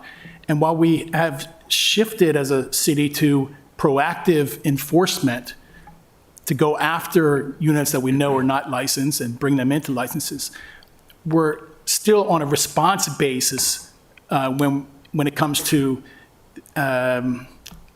the effects of short-term rentals, like noise complaints or the trash or lack of snow removal in front of sidewalks at the short-term rentals. We don't have the resources to go out and be proactive about enforcing those issues. So when we get calls in, we send resources out to do that. But that's a limitation in our ability to enforce the entire set of standards and code for short-term rentals. So I'm hearing that you might need some additional resources then, staff? Yes, we certainly do. And we would anticipate that as part of this budget cycle coming up. So, and pardon me for not remembering exactly what we approved, but so it was a contractual position. No, the city council simply approved a position of a short-term rental coordinator, but just because of the personnel rules in city government and how positions formed and authorized and allocated, we had to live with going out to find a contract position for an administrative assistant. And so maybe we can get into this more with the budget, I assume, but would this position potentially would it just be focusing on short-term rentals, or would it do broader other types of enforcement? Because I know you have multiple enforcement needs in the department. I think we've been working through those issues with the mayor's budget and the city administrator. Okay. We'll look forward to hearing more on the budget on this. But, well, I guess the other question related to that, so I know our laws may change here, especially if the moratorium passes and after that, but operating off of what we do know, which is the 10% and the lottery, again, lots of assumptions there as far as if it holds up with any kind of potential court challenges. But if it were to move forward, one question is, do you have an estimate of the total number of short-term rentals if it would take effect as far as the total reduction? And the second part of that would be, do you think you would need as much enforcement staff at that point in time than you do now? At some point, do you think you'll have a steady need for, even if we pass regulations limiting non-owner occupied, which sounds like some want to do, is the enforcement need going to go down? I don't think the enforcement need will go down, actually. I think it's going to stay consistent. And again, most of the enforcement is ensuring compliance with the licensing requirements. And we're approving roughly 8.5 short-term rentals every month since July. And I would anticipate further dispersal of short-term renters into the more solidly single-family neighborhoods around the tourist centers as the 10% cap is locked into place, which will likely really drive more complaint-driven enforcement and calls to our office. Okay. Another question. I know we talked about this in the committee, but just for my colleagues' sake, you did mention that there will likely be an increase in the license fee to help cover some of the staff costs. Yeah, I think there ought to be. If the level of if fees should be commensurate with the service provided. There are quite a few staff members that have a hand in short-term rental regulation, not just in our department. But thank God for IT and Stephanie Connor and her ability to craft a platform for us to manage this. But that's a continual maintenance, IT maintenance issue that extends beyond our department. And the finance department is involved as well in processing payments, the law office in prosecuting violations. So it's a really multi-department approach to this enforcement. And something else, I think I can't remember if I mentioned it or not in the committee, but in my conversations with Airbnb is that they do have the capability to require license information before a posting is approved. They don't do it here. They do it, I think, in New York City and I forget, some city out west. So I'm just wondering, have we or can we have a conversation with the platforms to, and maybe we need to, that's one thing we need to update in our code is to require that, but that would, I think, help save the city some time as far as reducing some of the enforcement burden if these platforms just require the license up front before you could even submit a listing. I would look into it. I haven't interacted with the hosting platforms to know what they can do in that regard. It sounds like it would definitely, relieve some of the burden on our staff. And speaking of the moratorium, I did mention the process that we use to check for application completeness, block face limits, and the property tax requirements. If we did institute a moratorium, that would take that workload off of our staff member that's doing that work, and they would be able to focus strictly on the unlicensed properties and forcing compliance out of those property owners. So there's a benefit in a moratorium in that regard for the enforcement aspect of the unlicensed rentals. Okay, last question is, have you received any documented complaints regarding short-term rentals? Because we included that provision, I think, from Alderwoman O'Neill, so people can call in and actually, again, document some issues, be it public safety, noise, I don't remember what else we had in there, any kind of, I think, type of nuisance. So I'm just, because we heard a lot of testimony, they're causing problems, and again, parking, safety. But I'm wondering if people actually called to take advantage of that provision. Well, overall, the number of complaints about noise has dropped pretty significantly. We're not really getting complaints about noise right now. I can't remember the last time I had a noise complaint for short-term rentals. Our primary complaints are trash that is either set out well before the pickup day or the cans are left out well after the pickup. It seems like it's an isolated incident. When we've addressed it with those property owners, they've corrected it. So it's sort of like an intermittent problem there. Since the snowstorm, we've heard a lot of feedback that the short-term rental operators are not cleaning their sidewalks because they're just not even aware there's a problem if they're not in town. And it's just being left sort of to the mercy of the neighbors or enforcement action, which is probably for those type of properties just starting to come into play. Okay. It's good to know. Thank you. That's all I have. Thank you, Alderman Savage. Next is Alderman Thorpe. Thank you, Mr. Mayor. Building on Alderman Savage's point, can you drill down a little bit farther on the process that you follow for complaints? It seems to me we have two issues. One is people who are complaining about short-term rentals, and the other is people who are applying for them. But so on the complaints, who actually is managing the complaint process? How do you give us some more details, please? And then how do you wrap up the complaint process, getting back to both the owner and the complainer? Okay, the main avenue for complaints is the CSS-Annapolis.gov website.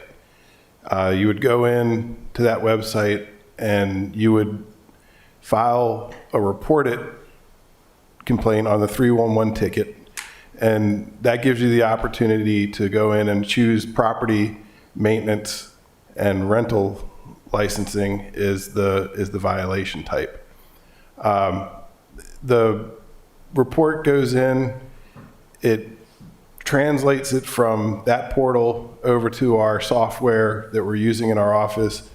I'm usually the recipient of that complaint, and for short-term rentals that are either the trash is an issue or some other problem with the rental unit or unlicensed, that would come to me. I would then send it to the senior property maintenance inspector, who either handles it herself or she'll delegate it to one of the other inspectors to follow up. And from there, the citizen that put in that complaint, it's generating the file right from their complaint. So the file then exists. When we receive it, we're assigning it, and usually we're scheduling a site inspection or contacting the owner if that's the case. The person that complained can follow that. The problems that we've had initially is probably a little bit of the understanding when people are first using it. They're listing themselves as a contact person, which makes their complaint visible to the property owner. So there was a little bit of that happening in the beginning, and we had to take that down so that the person complaining didn't enter themselves as a contact for it. You can look in that website, that CSS website, and see any complaints. You can look at a specific address and see if there's any files that have been opened against that property. And you can also track the progress of a complaint through there. So the person that's putting in the complaint does have that ability to see it. And if I think what they were listing themselves as a contact, I think they were thinking that was how they would get feedback. But you don't list yourself as a contact to the property. And when you enter your information, that information stays on a private side of the complaint file. And it gives the person that's doing the complaining a little bit of anonymity. But the complaints can also be filed anonymously. We get plenty of those. So the process from the handing it off to an inspector to follow up, they're going to go out and look. They create like a violation type that has a correction date, and it lists the actual violation and the corrective action. So it's meeting all the requirements to send proper notification. If the person has an identity, that property owner has an identity in the system, like they are already in the system as a renter, a landlord, or a property owner, it will go directly to them in an email at that point. For people that aren't in the system, say it's an unlicensed rental, there's no owner information in our system, then we have to just mail it hard copy. So we get the typical 2 weeks to come into compliance when we send that notice out. And by and large, it's successful. There are, like a percentage of cases that end up going to a citation level afterwards, like another 2 weeks after that, then we issue a citation. And that number it further gets reduced down to a very small number that we have to take to court, actually. Did I answer all your questions? Yes, thank you very much. Okay. Thank you, Earl. My next question has to do with the map, the public awareness of what houses are licensed as STRs. What is the city's official position on providing a list publicly of all of the licensed STRs? Well, we get a lot of FOIA requests for that, especially since the lottery came into play because people wanted to know where they could buy that were not going to be subject to a limit. And that's something that we can't predict. We can't provide that information. We wouldn't provide somebody financial, like we get calls frequently. We're getting ready to buy. Is this place going to be able to obtain a short-term rental license? And we cannot provide that information, and it's our policy not to provide that kind of information. But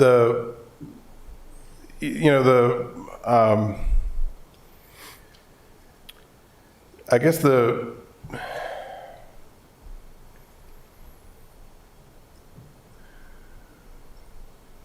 I don't know, Chris. Yeah. If I were asked, I'd say, why not? It's official license. It's the map just reflects a point of time when licenses are applied for. We have the data, and we can map those. We have it internally. We use the maps quite a bit. We've shared it with city council members who've asked for this map. No one's asked me that question before, or asked, as far as I know, the city manager for an official determination, but I would support such a determination. Sure. Okay, thank you. I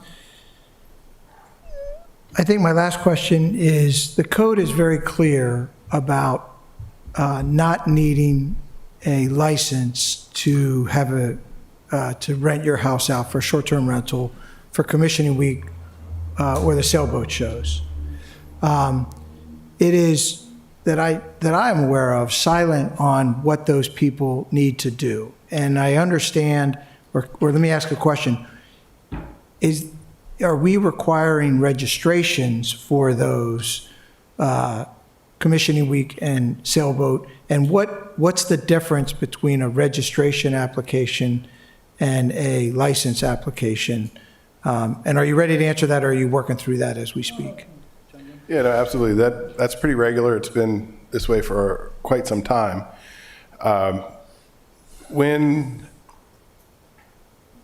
the tax requirement came into play with the state and the county taxes, at the same time we were rolling out the InterGov software and making an online portal a reality where people could pay for things online. So the tax payment requirement got rolled into the short-term rental license requirements. People that are only renting for graduation and the boat shows are still obligated to pay that tax on their revenues for those rentals. So there's a twofold problem. One of them is they need an avenue to pay their tax, and they need to somehow register with us so they don't continuously get caught in that dragnet of host compliance. So the registration is the way to do that. They're registering their property as a rental unit for just those specific events. They're getting the opportunity to pay the taxes easily online. There's no fee with that. So that's one of the differences. There's no fee, and there's no inspection requirement. So we're not providing them an inspection or a license for their rental unit. They're going through our system so that they have two things. They're not going to be popping up as an unlicensed rental on the software, and they have an avenue to pay their tax. Okay, thank you. I guess the last thing I would say, and Mr. Kubiak, you mentioned the budget process, going through it. I think the residents are speaking very loudly that they would like better enforcement of short-term rentals and to get the delta down from 190 to some number that is manageable. And I would encourage you, through the budget process, to come to the city council with real numbers, what it would cost to do that. Because I think you alluded to it, and that it is expensive to hire the capacity you need. So I would not want to see us, the city, have to pay the balance because our fees and penalties were too low, or us not doing what the residents want and reducing our enforcement or licensing process because we don't have the funds. So I'll be looking forward to getting real data that this is what it really costs for you to do the job that you want to do that meets the needs of the residents. And thank you very much for being here this evening. I appreciate it. Alderman O'Neill. Thank you very much, Mr. Mayor. I have a couple other questions that have come to me through text from somebody that's watching. One question is how you go about verifying that properties actually have an in-town property manager.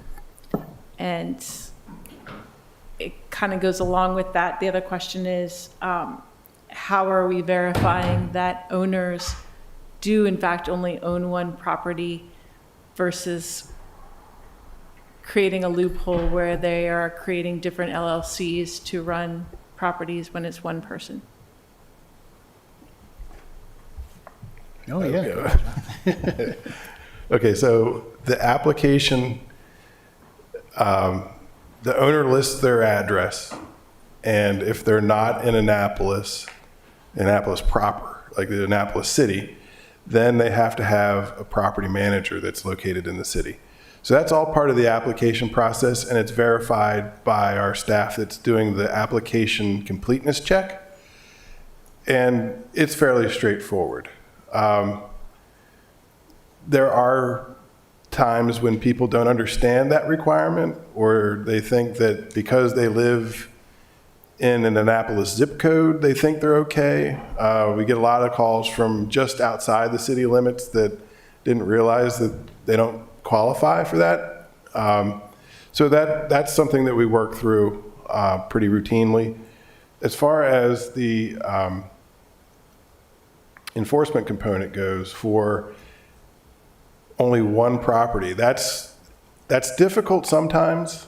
But every license that comes in is being cross-referenced for that owner's identification. And it's just savvy on the part of the staff member doing that check to try to catch similar addresses. If it's an LLC and it's created specifically to obscure the owners, then it's difficult. The people using a property and calling it their principal residence is another one. We look at the tax record for that. So the tax records are really a primary tool, and what they're listing on their application. Okay, thank you. And one last thing I wanted to clarify. In 2024, early, we did pass legislation that talked about a 3 strikes you're out, and it just has to be documented. Have we utilized that piece of legislation to document and shut down any of our short-term rentals? That's for disruptive neighbors or a disruptive rental? Yeah, we have not had any that met that requirement. I can't think of even one that we've had two real complaints on that are based on the way the property's being used. Okay, I can think of at least 2 properties where I've gotten at least a half a dozen complaints on. So I think that we need to kind of take a look at how those are being logged and. Yeah, please follow up with me and tell me the properties because they're not coming to mind on my part. I'm sorry. I will. Thank you very much. I appreciate your time tonight. Okay, thank you, Alderwoman. Alderman Smith-Brown? Thank you, Mayor Littman. The question that I have, if not more than one, I heard you say that you bring them into compliance. Is that to imply that we are assisting the short-term rental persons in meeting the necessary requirements to have a short-term rental? I mean, is that our responsibility as a city to do that? If they're interested in that, if they don't meet that, and how does that impact in our fining of them? Is a fine associated with not being in compliance? And if so, why are we helping them to get in compliance if the fine is to also lead them away from having a short-term rental long term? When we initiated that's a good question, actually, and it really speaks to the theory and practice of code enforcement generally in the city. When we initiated the heightened enforcement in the summer, we began with a love letter to every short-term rental. And I'm glad it was stated as a friendly citizen-to-citizen type of outreach because there were quite a few that were genuinely surprised that they were getting the letter because they thought they were operating appropriately. And we thought, in fact, some of our enforcement was unfounded. And some city council members actually got notes from people saying, I'm following the rules. Because the nature of the data set we have, it requires years of refinement before we're going to get to the precise numbers. In any case, the initial effort on our behalf was to bring people into compliance, to let them know that what the law is and that they have an opportunity to work with us to get into compliance, and we would encourage them to take the opportunity. Should they fail to, though, they subject themselves to code enforcement. We let them know what that code enforcement was. By and large, most people took that as an effort to get into compliance quickly. Some stragglers didn't and are going through more significant code enforcement and fines. I would like to see what those numbers would have been if they did not fall into compliance, just because that would be a good information to know.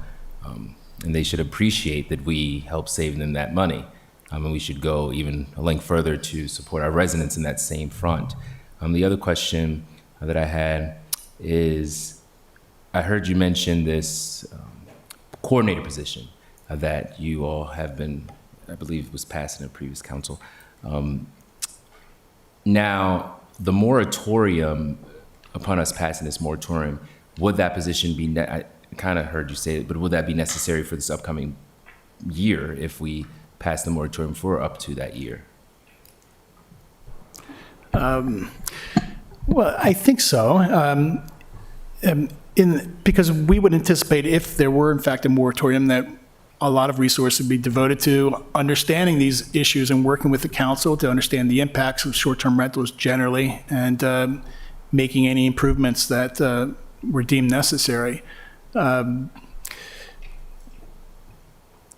yeah, I think that either with or without the moratorium, we're going to need staff resources to implement the short-term rental. So we should take that into account, but it's an additional cost to this moratorium, possibly, if not, even if we don't have the moratorium, it'll be additional cost because we do want to support our departments. Right. Okay. Thank you. Finished, Alderman Smith-Brown? Okay, thank you. Any other questions, comments? Any other questions for us since we're in discussion? No? I actually do have one more question. Yes, Alderman Smith-Brown? I know we were talking about this whole idea of hosting platforms.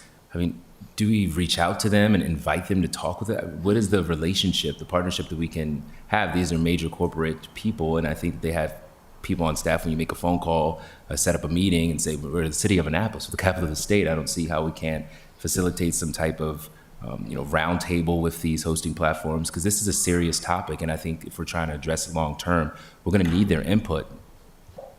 So what does that look like? Is that even a thought? I think that's possible. And I think certainly in the interest of these hosting platforms to work with us, certainly. I will jump in and add, though, that there are some limits to what those companies typically would share with us.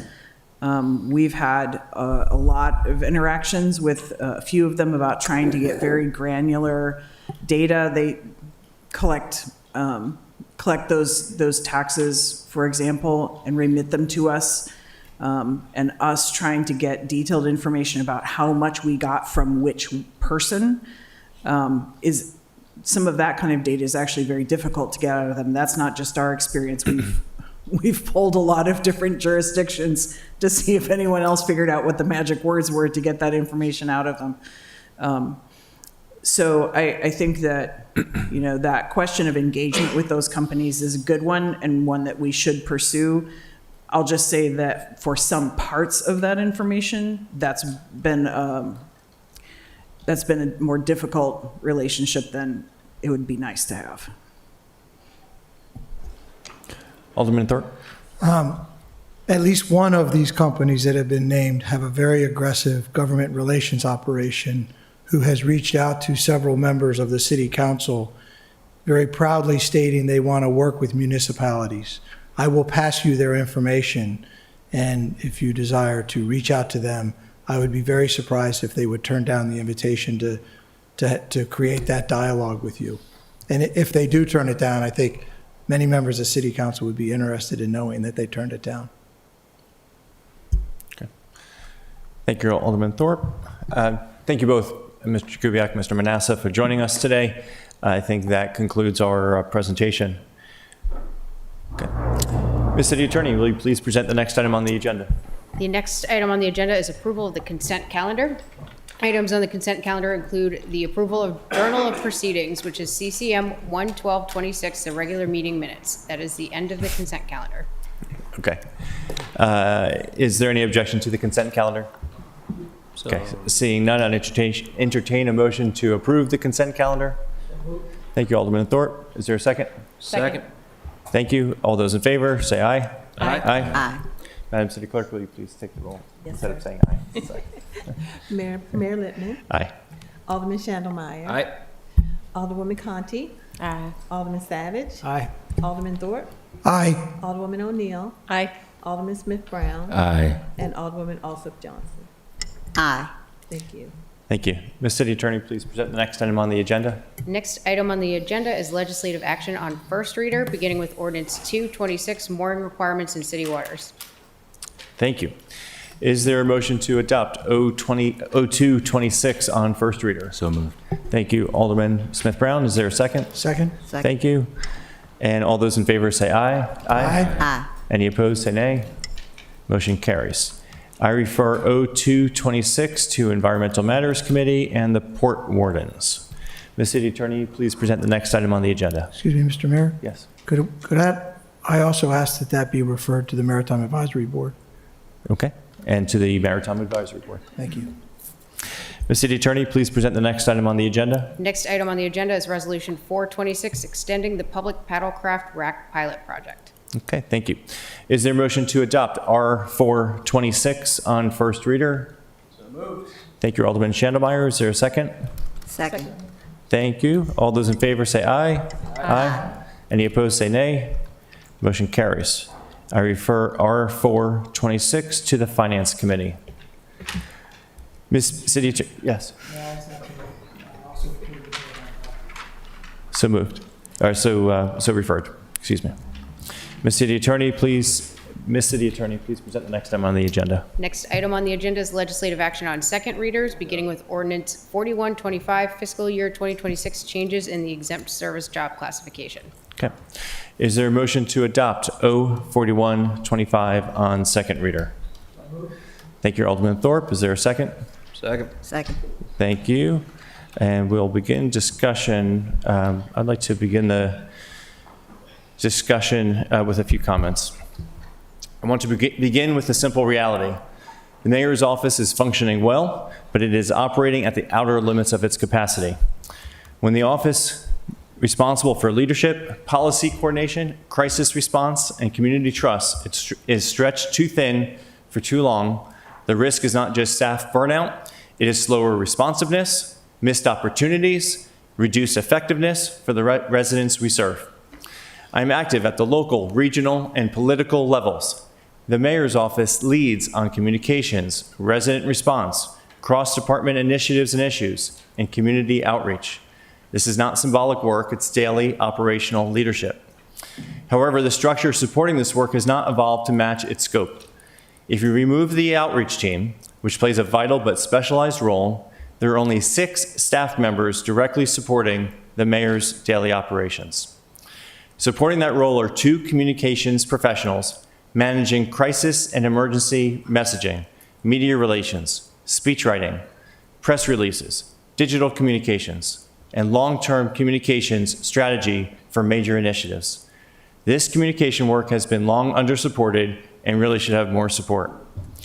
There is 1 community engagement strategist coordinating boards and commissions, nonprofit and stakeholder relationships, and community-wide initiatives such as town halls. There is 1 position for constituent services and the ombudsman role, addressing complaints, ADA compliance, departmental coordination, and public meetings. And there is 1 administrative assistant managing calendars, payroll, correspondence, records, and daily operations for both the mayor and the city manager. That is a very highly skilled team, but it is also very thin. At the center of this structure is the chief of staff. This role serves as my strategic advisor and manages daily operations, coordinates with me to set daily priorities and long-term goals, oversees staff, coordinates with the county, state, and federal partners, leads crisis and issue management, and manages the mayor's office budget. At the same time, the chief of staff is routinely pulled into day-to-day operational problem solving and the resolution of urgent issues. That combination, strategic leadership and constant tactical management, is not sustainable in a single position. And that is why the mayor's office needs a deputy chief of staff. A deputy chief of staff would provide essential operational leadership and capacity. This role would help manage internal workflows, coordinate cross-departmental initiatives, track follow-through on priority projects, and ensure continuity during high-demand periods or emergencies. In simple terms, this position helps turn strategy into execution. Good ideas and action require coordination, timelines, accountability, and consistent attention. Right now, much of that responsibility falls to the chief of staff by necessity, which limits how quickly and effectively initiatives can move forward. A deputy chief of staff also strengthens resilience and continuity.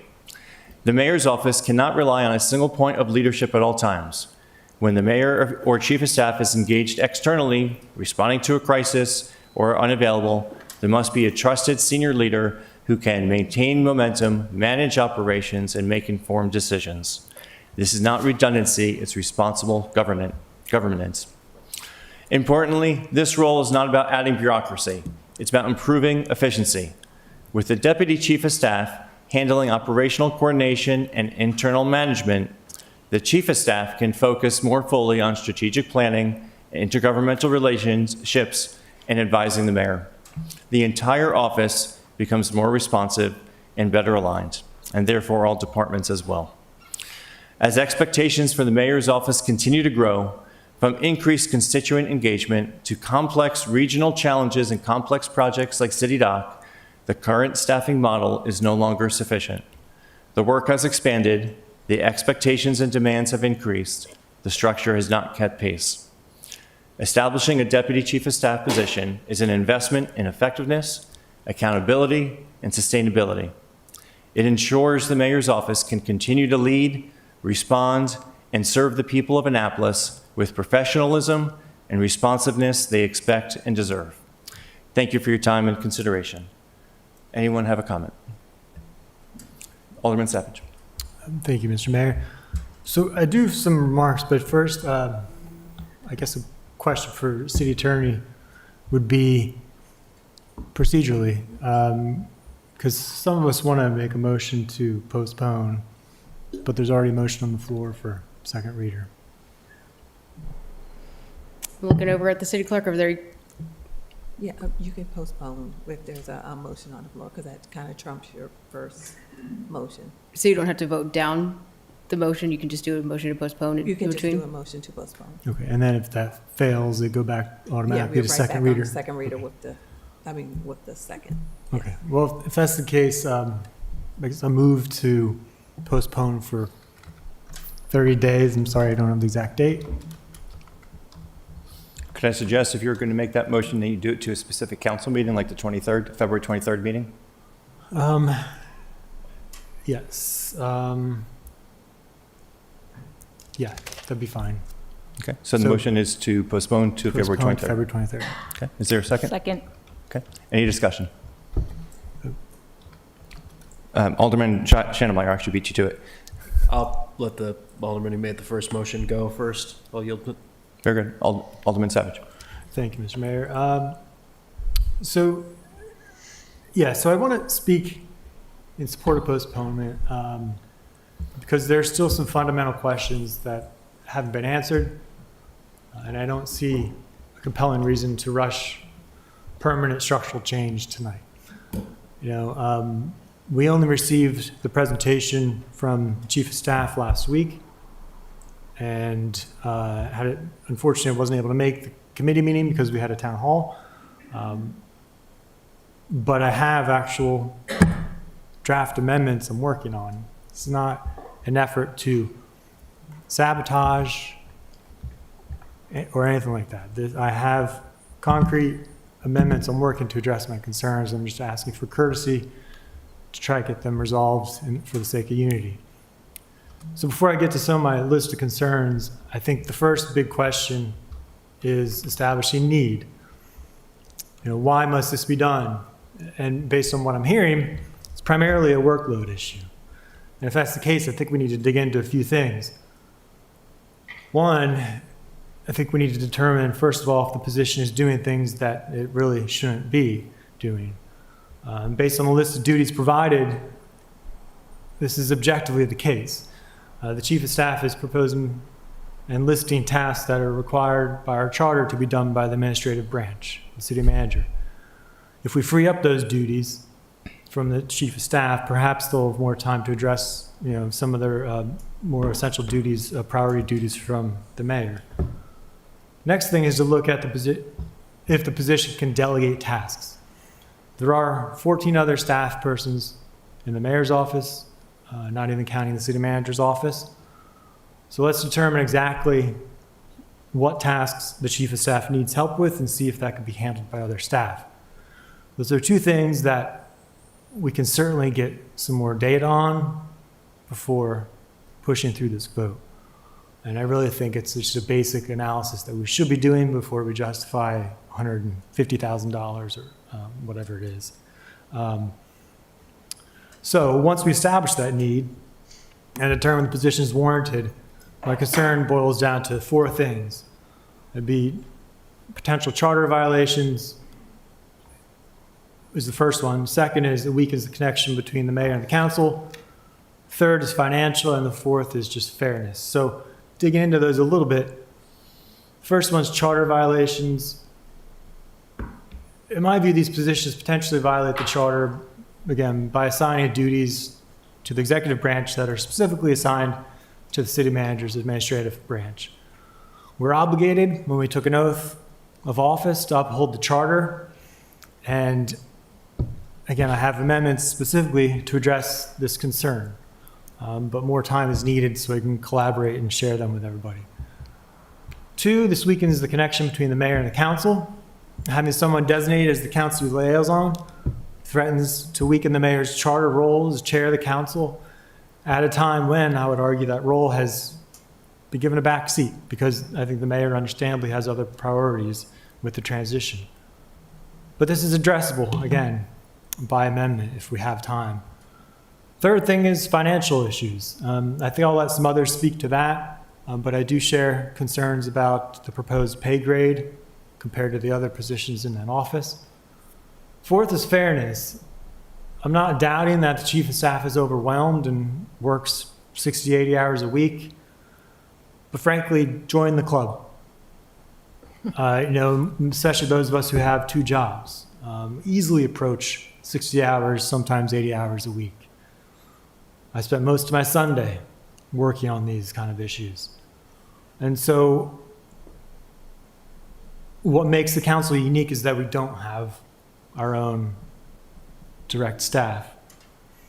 Now, many of us have been expressing this need for years, and the council did express this to you, Mr. Mayor, a couple months ago at our initial retreat.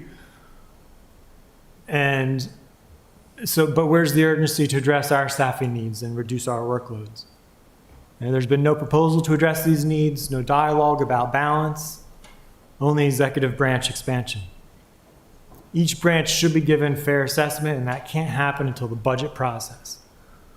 Now, I understand that wait might be too long for some, but I'm hoping we can at least get some assurances from the administration that you're willing to sit down with the council and the city manager's office prior to the budget to talk about needs and things we might want to get included in that budget. And so postponement, again, does not reject the idea of this position. It respects the institution. It gives us time to answer the questions we have not answered yet, to consider alternatives we haven't considered, and make a decision that aligns with the charter and the long-term balance of our government. That's why I support postponement, and I'm asking my colleagues for that simple courtesy of just what would be a three-week delay. Thank you. Alderman Schennemeyer. Thanks, Mayor. So I'm very supportive of this position. I think the administration has made the case for why it is necessary, how it can greatly improve the efficiency of local government, and how it can help better coordinate making Annapolis work. My colleague has also come up with an amendment that I do think is decent, but it's kind of at the last minute. I'm wondering, is you had the opportunity to take a look at it? I've not seen it. All right, so this is kind of some new process because we've changed up how we do amendments now. Since we were a little notorious for doing things on the floor during our last term. What is the new process for doing things on the floor, or procedure for doing things on the floor? Because I do think it's worth discussing. And I understand timing is important. I understand we don't want to delay this for another meeting, but what is our process for this? That's to the law. I mean, you have a motion to postpone on the floor. I don't think you gotta vote on that. And then if you want to consider amendments on the floor, I guess you can do that at that point. But I think you have to address the motion to postpone first and foremost. Okay. So, does throwing this off for another meeting throw off the timeline of the position to consider the amendment, or does this... You're starting back away from the microphone. Sorry. Does throwing this off until our next meeting on the 23rd throw off for allow time to consider this one amendment that's been put forward? Does that throw off timing? Do you mind if we kick this back one meeting? Does that throw things off greatly? Gotcha. Sorry. You were starting to back away, so I was starting to lose you at the end, but I think I got your question. I am simultaneously either too loud or too quiet. There is never a perfect volume. In the ear of the beholder, I suppose. So there's just an immense amount of work. So the longer something like this gets delayed, the longer everything in the future success or more success gets delayed. And so while we're navigating through city dock challenges and navigating through budget development, and where every department wants a piece of me, basically, of talking about their priorities, all that just gets slowed down further.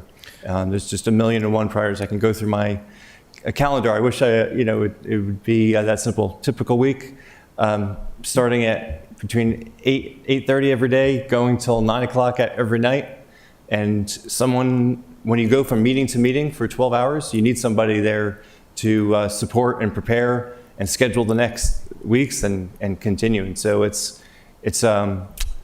I don't know that I could have a more proficient, skilled professional chief of staff to help coordinate all those things, but 80 hours a week is just unreasonable, and frankly, and my recommendation to her is to not kill herself, is to reduce the hours, and so you're looking at reduced efficiency and reduced work product.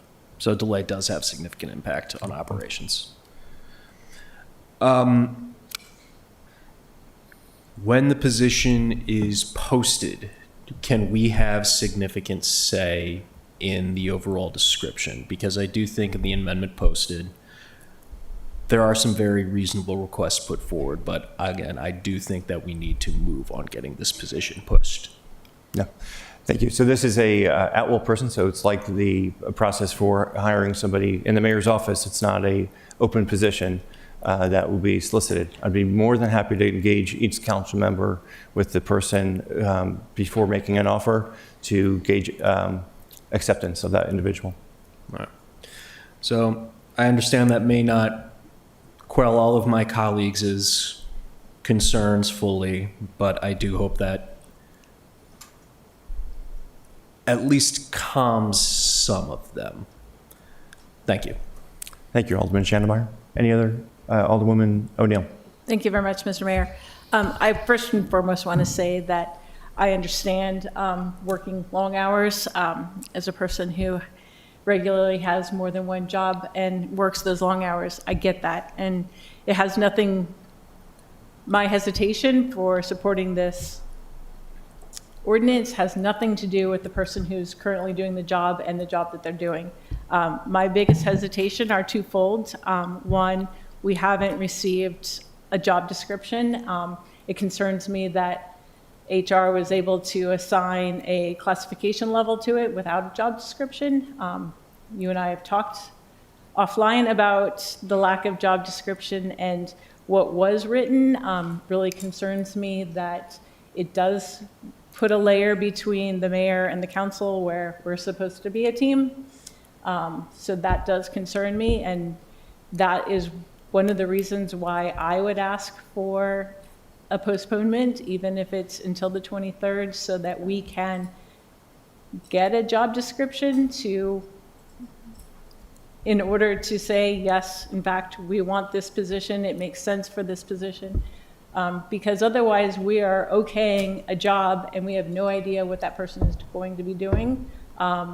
We have no guarantees that the 6 or 7 items that you rattled off at the beginning of your speech are actually going to be what they're going to be doing. And as I also talked with you, I'm worried about the job classification level and how it will affect other people in that department who could and should be at that level. And we haven't had an opportunity to talk about that, and we'll do that so in the budget. So doing a position of this magnitude outside of the budget is my biggest concern. I had 7 or 8 constituents who reached out to me since I put out my newsletter, who also voiced that concern of so many unknowns, and outside of a budget, adding a position of this significance. So that's why I would push for postponement, just so that we can get those answers solidified. I would happily vote on it if we had a job description that was significant enough to tell us exactly what this position is going to be doing, and basically showing us why that position is at that classification. Okay. Any other comments? Alderman Thorpe? Thank you, Mr. Mayor. As you all know, I watched the city council for about a year from out there, and one of the things that I observed was the residents' need, desire, demand, calling on while we all ran for accountability, efficiency, and more production from the city staff. We're 71 days into this. I will tell you, I applaud the improvement of the organizational construct of the mayor's office. I am the benefactor of numerous emails every day that begin with Jared and Frank. And I will tell you that I probably am partially responsible for the workload on the staff, because the mayor's office has been tremendous in their response and making sure that the residents feel they're being listened to. I'll try not to say this often from this chair in the city council, but I served 28 years in the Navy, and I've been on the staff of major front offices working for senior flag officers. I've been one myself, and I know personally that the output of the leader is exponentially related to the amount of support staff they have.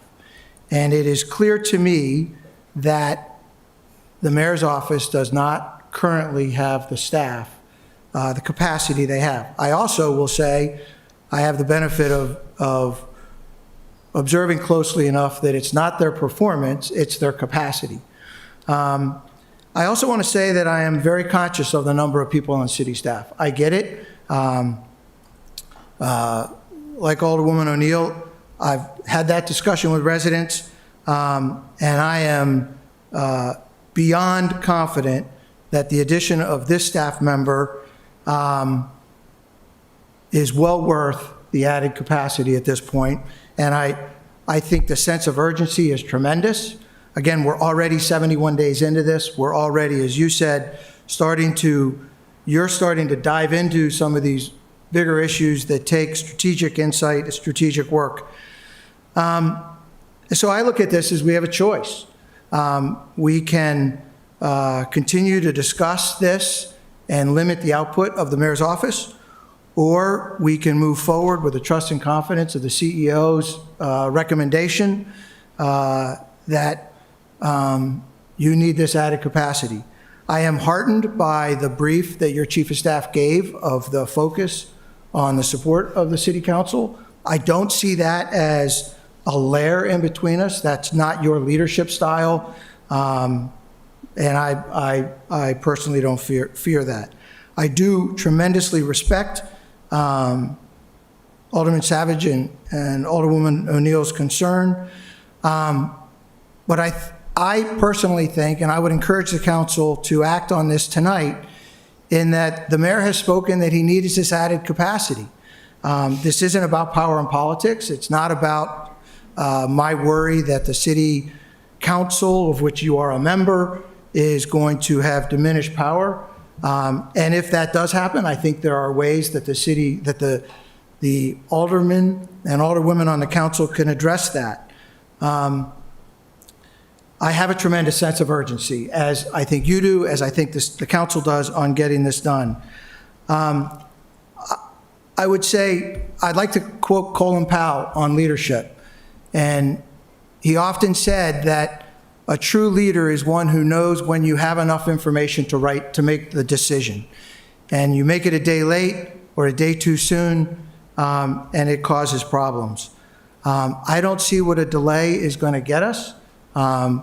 I think it will get us more discussion. I'm not saying it wouldn't improve the process. I just don't see the benefit of the improvement of the process that would be worth another 2-week and even perhaps longer delay. I am not a fan of the city council and telling you how to write this job description. I trust the city council will evaluate you on how you do that, and we will continue to work closely. And I would conclude by saying I applaud what you've done in the 71 days and what your front office has demonstrated in working with the city council. So I would say let's be practical. Let's get to yes. Let's move forward and hire this person and really ensure that we have a mayor's office and a city council that continues to improve the responsiveness that our residents have asked for, demanded, and we're starting to hear that they're getting. Thank you very much. Thank you, Alderman Thorpe. Any other comments? Janice, is that you asking? I agree with, Alderwoman Alsop Johnson. with Ms. Alderman Thorpe on accepting this position. Know that more hands are better than just one, and that way it can always be someone always available when one person is off. If it's just one person there, that's a lot, because she can never be off for any emergency or out sick or anything away from the office. So I agree with Mr. Thorpe that we should try to conclude this tonight. Thank you, Alderwoman. Any other comments? Alderwoman O'Neill? Yes, thank you very much, Mr. Mayor. Two things. One, the mayor is not the CEO. Just saying that. It's different. There's a difference. But second of all, it's not needing the position. It's the level of the position. You said yourself support staff. This is not a support staff. This is a executive that we're hiring. I think that there's a difference there, and that's where my hesitation has come in. And I'm sorry that I'm looking at you directly, Alderman Thorpe, but my questions as far as the job description and the level that we're bringing this person in has everything to do with the levels in the city mayor's office and the executive functioning of each and every person. We haven't had a city manager. We've had an acting city manager who's doing a great job of her own job and as an acting city manager, but we haven't had a city manager since May. And there's been a lot of things that have fallen through the cracks because of that. No shade to you at all, Vicki. You're doing amazing in two jobs that are both very demanding. We brought on an assistant city manager because of the work of the city manager, and now you're doing both jobs. So no shade at all that I'm throwing you. I'm just saying that in our city government, we are missing key personnel and have been since May. That is a long time. 70 days of being mayor, you've done a fantastic job of getting stakeholders and getting employees to the table and listening to them. My hesitation on this is bringing in another executive level person. Support staff, fantastic. Somebody that can just do one or more of the parts while we work through what exactly is needed. And I just wanted to say that because I felt like what I had to say about it and my hesitations were overlooked by the fact that, yes, we need some more people in there, but do we need an executive level or do we need support staff? Thank you. Thank you. Alderman Thorpe?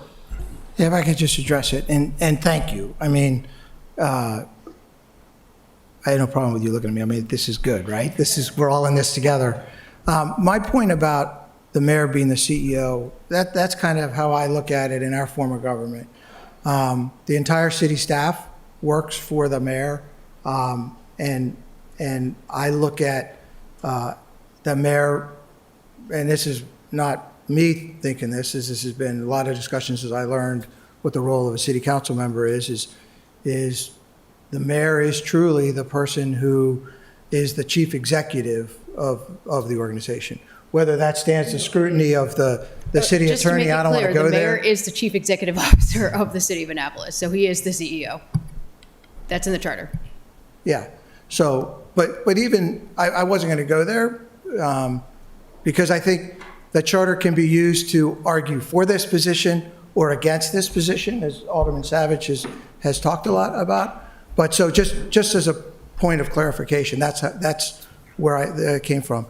The deputy chief of staff, as a support staff, my point there, just to clarify, is I don't think we're hiring a deputy mayor.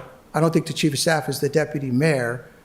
Again, having worked in front offices where the chief of staff can only use the authority of the mayor for so long until he or she is irresponsible in their use, and then we go to the mayor and say, hey, what the heck? Same thing with the deputy chief of staff. That's what I'm saying is support staff for the mayor. Totally agree that the person is of a seniority that if they call one of us and say, hey, the mayor's asked for whatever, we're going to take that a little bit more than just a routine phone call. But my point there being, I have a lot of trust and confidence that as we move forward, I would like to get that phone call so that the mayor doesn't have to make that phone call and have relationships. I'm confident in the relationships. If it doesn't work out, I think we have ways to remedy that. Thank you.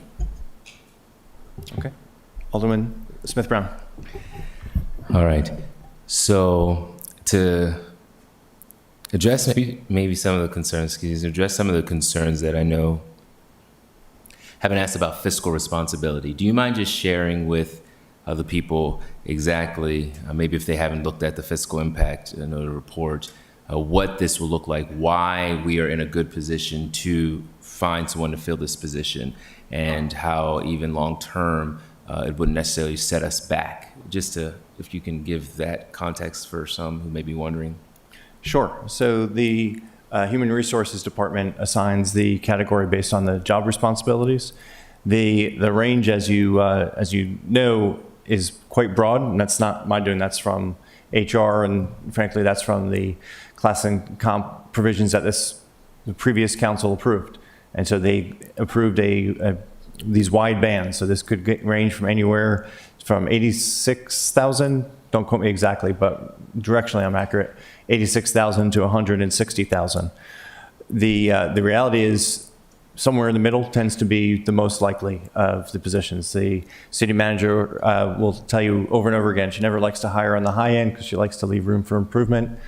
I think for the executive type level functions and capabilities, that the low end is way too low. I think you're probably looking at on a low end between 100 and 120, a high end probably 130, extreme high end 140. So I don't think we're going to touch the high end of this, but that's how conceptually I feel that this plays out. It depends on who takes the job, and in looking for executives in similar roles, that range I gave you is probably where we're going to play out. As far as funding this position for this current fiscal year, as you know, there's a number of acting positions, there are a number of vacancies, so there is payroll money that's not being used that would fund this position. Obviously, it would be in the mayor's budget funded for the next fiscal year, and obviously that comes back before this council. All positions come back, and so you have line by line. You say you don't like 120 officers, you can, and you're right if you have 5 votes to reduce payroll. So you have that ability each year. And frankly, I view it as I take on the responsibility, accountability to when this person's in place, assuming this person is in place, to show you accountability of why that demonstrate that this person is earning the keep and confidence of the city council, and why that position, just like all other positions in the mayor's office and elsewhere throughout the city council, throughout the city administration, meaning like the entire city budget is earning their way. Does that answer your question? Absolutely. Do you also mind touching on just the idea that our workload or our burden, I'm called to do this, we're in this for a reason, for the people. But can you address your commitment to us as a council as well? That this is not just giving you all a little alleviation or easing off some of the work that you all have to do, but that it's just one step in that direction to also provide that same support to us as a council. Can you share that a little bit? Sure. I can certainly relate to the frustrations as a council member, feeling like you don't have your own staff, and that is a frustration. And when the council members are feeling not successful, it's whether not keeping up with legislation or assuming. And so it's an assumption that most of the extra burden is the number of correspondence. So the requests to appear at different places, emails to respond to, text messages, calls, and so on. So I can certainly relate, and I want you to be successful. When the mayor is not successful, whether it's me or just generically the mayor is not successful, things like city dock things collapse, lawsuits get mismanaged. Money that you all are looking for or the city departments are looking for, say, take the fire department example, because that's top of mind. the mayor's office is driving, trying to fundraise that money from other government entities, county, state. So the mayor being unsuccessful and not productive has, frankly, much more dire consequences. And so that's why I think amplifying the support, to use Frank's term, is a huge lift. That said, the city council, prior administration, approved a position to support the city council as a legislative assistant. And the acting city manager, Buckland, has recently gotten that position out. And so finally, you'll have that support very shortly to help with legislation. I can relate to the need for administrative support. I think of this council, the 8 of you got together and discussed how an administrative type person, something with constituent relations, was supportive, and be absolutely open to how we can work together to address the needs of council and try to help you all be successful. Thank you, Mayor. Alderman Savage. Thank you, Mr. Mayor. Just a few things to follow up on. Just a quick clarification, because I don't believe the class and comp study, well, I know the class comp study did not set the pay on this particular position because it did not exist at the time. So, you know, I guess presumably HR chose one of the positions on that level. But again, to our colleague's point from Ward 2, I don't know how we can determine what's appropriate if we don't have a job description before us. Another quick observation is just very little mention of the city manager in all of these conversations. And again, they're the chief administrative office for the city. And I think a lot of these concerns we're hearing have to do with the operations. Not the mayor's office. That's a lot of, I think you're shouldering too much of the burden for sorting out the operational deficiencies. That is largely shouldered by city manager, but also the council too, as far as we and you are in charge of the delivery of municipal services, right? And that is specifically written in the city manager's job duty, right? So we have to be mindful of that. It's not all a burden that has to be on your shoulders or your chief of staff's shoulders. But I feel like the impression I have is that you're taking it all on personally. To Frank's point, again, I don't doubt the need. But again, I think we need to coordinate these things with the city manager's office. Let's see, we talked about the pay. So yeah, as far as the pay, I do think that needs more evaluation too. It's rather high. I mean, this position would get paid more than a number of engineers in the county, looking at what they get paid over there. And they have all kinds of requirements for licensing and education. But again, we don't have all the information to even make that assessment here because we don't have a job description. So I can also demonstrably point to conflicts between the listed job duties in the city manager's office. This has been confirmed by former city managers who look at the job description, look at the job listings that was presented to us, and express concern. And I'm just surprised we would just ignore that and think everything's going to be okay. So to wrap it up, I just have to say, I think if this doesn't get postponed, it's going to be sloppy here today because I have an amendment for the floor. Admit it's not 100% ready because I would love to get feedback. It's really not ideal to make floor amendments. But, you know, so again, like asking this to be postponed 2 weeks really is not a steep ask. Again, it's a courtesy that is often granted when it's made in good faith, when it's requested in good faith. And I think we both have said, since Alderman O'Neill and I are primary ones championing this, We've both said we're willing to work if we get some additional information, to work on this, to work to get to the yes. And so, if that request in good faith is ignored, it sends a very clear message that the desire for unity of this body and making decisions collaboratively takes a back seat. Simply for what, 2 weeks? 2 weeks. How is that unreasonable? I've always been passionate about trying to maintain the health of this body, and this sends a very bad message for a very new administration. And to be frank, it'd be unprecedented. You can think back to how many postponements we granted in the last administration because we value the health of the body, relationships with each other, because we have to function as a team.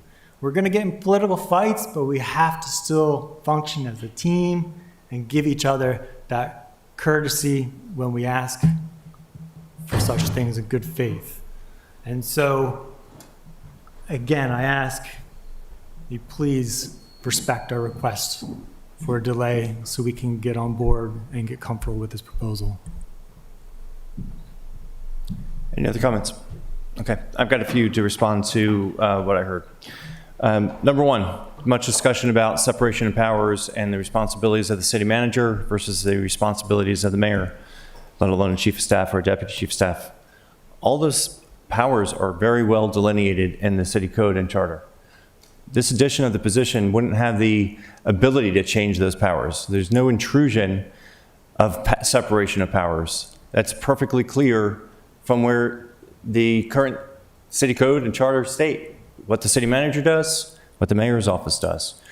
I believe that I have a very good working relationship with the city manager and respect the role and don't intrude. And so the suggestion that, oh, if we just stop doing city manager stuff, life would be easier, or we hire a city manager, doesn't change a thing. City manager has her responsibilities, her staff, her department heads, chiefs, and she manages them. When we have bad outcomes, it's the mayor and the mayor's office that gets the pointed finger and held responsible and held to blame. No offense to City Manager Buckland. No one's saying on Facebook, City Manager Buckland really dropped the ball on the ice and snow removal. It's the mayor's office, rightfully so, and that's fine. I don't shirk from that. But let's be clear that there's no violation of separation of powers here. The idea that this is a temporary workload, that this is just short term, there are certainly acting positions. But again, mayor's office, chief of staff aren't doing the job of the city manager. They're not doing the job of the finance head or HR head, city attorney head for that matter. Those hirings will help the city function all better, and we all look forward to having all those vacant roles filled. It's not going to change my workload, though, nor of the city, the deputy, nor of the chief of staff, excuse me. Size of the staff. I've read somewhere that someone was suggesting this is the biggest staff ever. It's not accurate. The same size with this position as the Buckley administration. You'll notice that 3 people departed. The chief of staff, which I've replaced, 2 other individuals, one of which was moved out of the mayor's office a few months before the end of the term, but for most of the 8-year term, he was in that office. And this maintains that size of the office. Again, this would get us from 6 to 7 people for all the responsibilities that we have. And I reviewed all of them. They're all working to not only max, but working well beyond their budgeted hours. The reason for this position, as clear as I can state it, is to improve capacity. If there is doubt on job responsibilities, look to the job responsibilities of the chief of staff. This is the deputy chief of staff, and it is to add capacity to those functions. That is important. I think it will all benefit you. Along those lines, I think to the concerns that this would create an extra barrier. I've got personal relationships with each of you. You all call me, that's not going to stop. We're all going to call each other. I think we have appropriate level of when something rises to a phone call, in-person meeting, email. But I also know that many of you have sent lots of emails about looking for more support, meeting on your legislative priorities, looking for more support, engagement that you have not been responding to. And there's not one of you who I've ignored intentionally. Their workload is simply too great to keep up to the level of expectations that you all have, that our 41,000 residents have, that our state, federal, county elected officials have when they try to reach out to the office and demand and expect responses. They send concerns, and frankly, people beyond the city, people who aren't residents, who come to town hall meetings, come to city council meetings, are on boards and commissions and expect more responsiveness. Business owners, business crises. This is a priority because this position ultimately becomes a bottleneck when the work doesn't get through. My chief of staff that works for all of us has a list. I think it must be 200 people who's trying to get attention from me. It's a long list of people, and we are working our darnest to meet every single request in the correct priority. And it's unreasonable to expect that a chief of staff can help the one mayor be prepared for all meetings, 10 hours of meetings and events and scripts, and be prepared for the next day and the next week, and keep an eye on the vision for the big picture with the big picture goals. It's just unrealistic. I don't think the voters who voted us in asked for the same level of service that they've been receiving. We heard 2 years of, this is how I want it to be better. If you want things to be better and yet you're giving the same resources and expecting a different result, we all know the saying. It's the definition of insanity. And right now, this feels like a lot of insanity with the way that so many people in city government are stretched over capacity. And yet we expect more, and we expect responses at 7 a.m. and 11 p.m. and on Saturday and on Sunday and on holidays and on and on. You sometimes need to recognize that there's a demand for capacity and be responsible. I heard 14 members of the mayor's office. It's not accurate. Again, there's 6 members who are part of the mayor's team, and there's 6 people as part of outreach. That's very much a separate role. And a lot of those members, by the way, of the 6 people who do outreach are grant funded, and they are part-time. As far as the concern or the statements about, well, we all expect hard work. I don't know that, this is not going to sound very humble. I'm an extremely efficient person. I produce a lot of work in the hours I give to the city. 2 years ago, I had 10 different jobs, between volunteer jobs, paid jobs. Gave them all up to do this one job, and I'm giving it my all. Chief of staff, very similarly. You will not recruit and keep and retain qualified people, expecting them to perform at high levels, 80 hours a week, and stay human, stay sane. I don't think it's a fair expectation. And again, I'm the boss who says work less because I don't want to burn out my chief of staff or anyone else who works around me. These are dedicated people and they deserve that respect. As far as the executive level pay, this is executive level work. You heard of the work I described of the chief of staff. If you want that, right now the person's working 80 hours a week. I'm trying to get it back down to something reasonable. It's still going to be well more than 40. You want that same level of consistency and output, whether it's the chief of staff or the deputy chief of staff. That's why I think the pay is justified. It's a lot of money, but that's what, if you want the people who can perform the work at the level you all expect and that our residents expect, that's what's going to take. As far as process and amendments, this is the normal process. We have first reader, we have committee assignments, we have public hearing. No one has sent me an amendment to review, period, on this legislation. Not prior today, not today, not 2 weeks ago, not a month ago, never. And so to me, what good faith discussion of postponement looks like is an engagement of the issues that's not about name calling and mischaracterizations and exaggerations. It's about, let's work through this complicated issue and address it. This legislation is essentially one edit of a line where it's a list of exempted people, it adds another person. It's not complicated, No one has approached me with an amendment to discuss. And so the suggestion that we have ideas of an amendment that I haven't shared with you yet, and that's my good faith effort, to me lands flat. I've been in part of many complicated pieces of legislation discussion when I've been sitting in your seats, and there was ample justification for times where we should have postponements, when there was good justification and dialogue that was left incomplete, we needed more information. This is not that case. So that's why I'm voting against this motion to postpone. Alderman Savage. Last round. You already had a few comments. Thank you, Mr. Mayor. So I didn't hear anybody name calling today or in any of the written materials.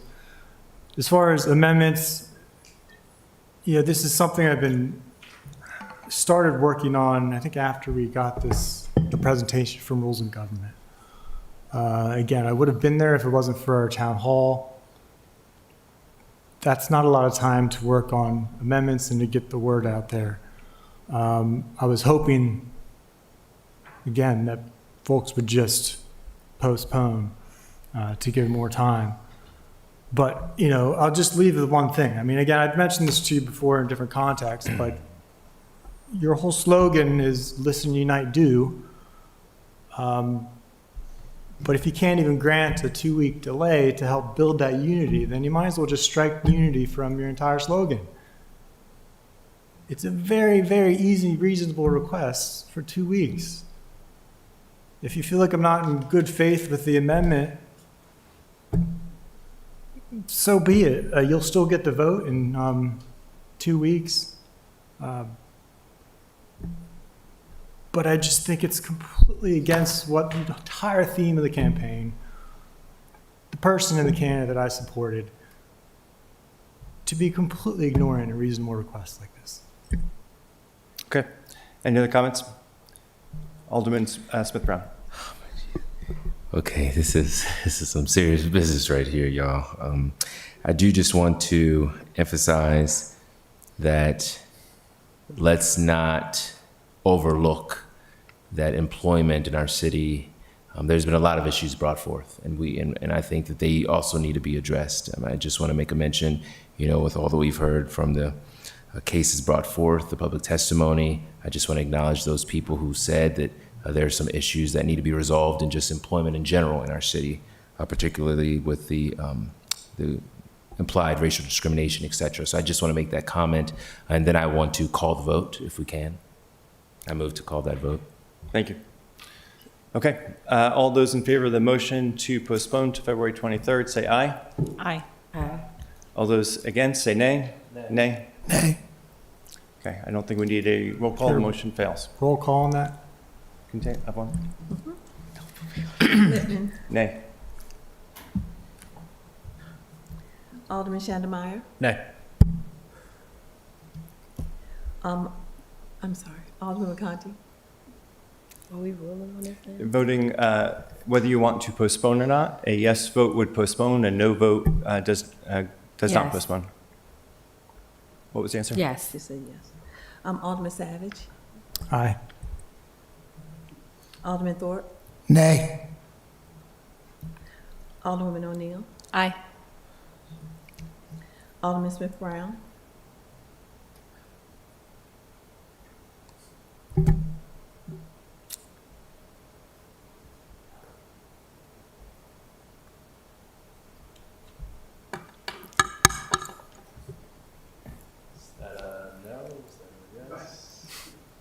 He making a hard decision, but I'm giving this time.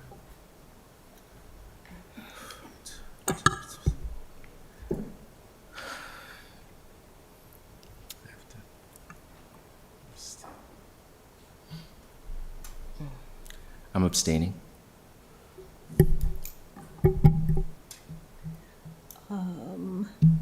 Alderwoman Alsop Johnson. Nay.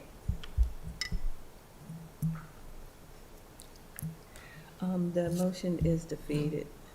It's 3 yeses, 4 noes, and 1 abstention. Thank you. So now we have the underlying motion that has already been seconded. Is there any further discussion? Alderman Savage. Well, let's have fun then. I move a floor amendment as you will see. Amendment number 1. Savage amendment number 1. Second.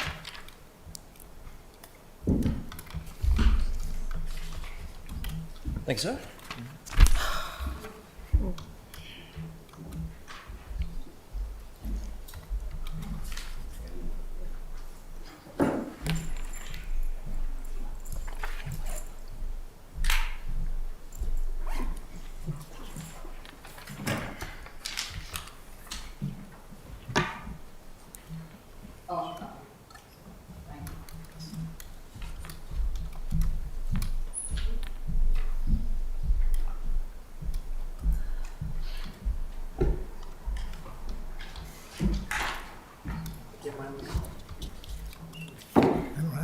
We'll share. That's right, that's right.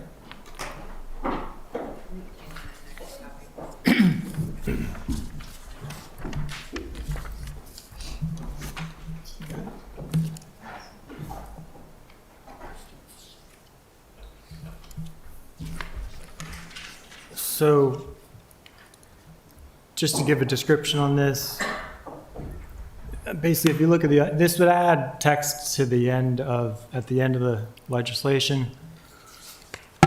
And if you look at the section of code, it would be located in the same section as the rest of the legislation.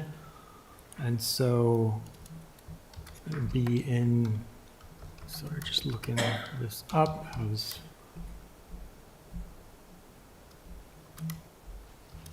see. So it's located in Title 3, and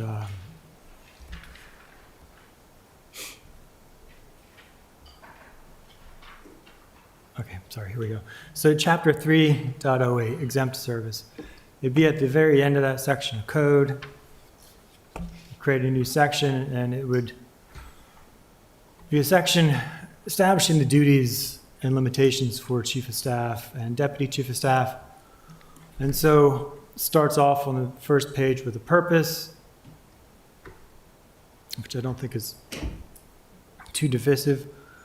And B talks about non-supervision of departments. And again, this is one of the concerns I expressed. Again, those I've also heard over the years from city managers. And this would set some clear restrictions, clarifying restrictions that Chief of Staff shall have no authority to hire, fire, discipline, promote, et cetera, because again, that's reserved for the operational city manager's office. C is coordination with departments, basically saying the court limits the type of coordination, and states that operational control departments remains vested in the city manager's office. G is council access.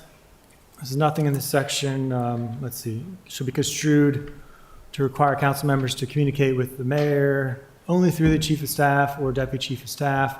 Again, the intent with that is to preserve the mayor's role as chair of the council.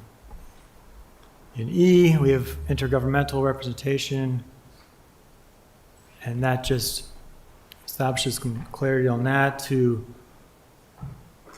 state that the mayor is the principal representative of the city in intergovernmental affairs. And I just want to make sure that's emphasized.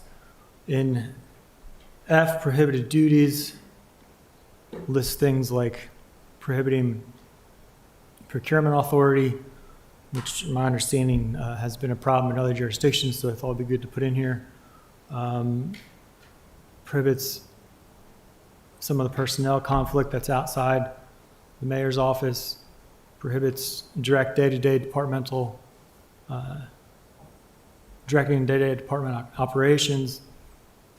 You'll see in G, job description approval, where final job description should be submitted to the city council for approval by resolution prior to hiring or appointment. And then it has a reporting requirement where we can get quarterly reports from those positions so we are aware of the activities, since the way it's being sold to us is that it's going to help serve the council as well. I think it's justified to get some reporting from them. So that's it in a nutshell. That's my attempt at addressing some of my concerns, and I was hoping to have time to work with everybody, including the mayor, on this, but I'm not given that option, so here it is.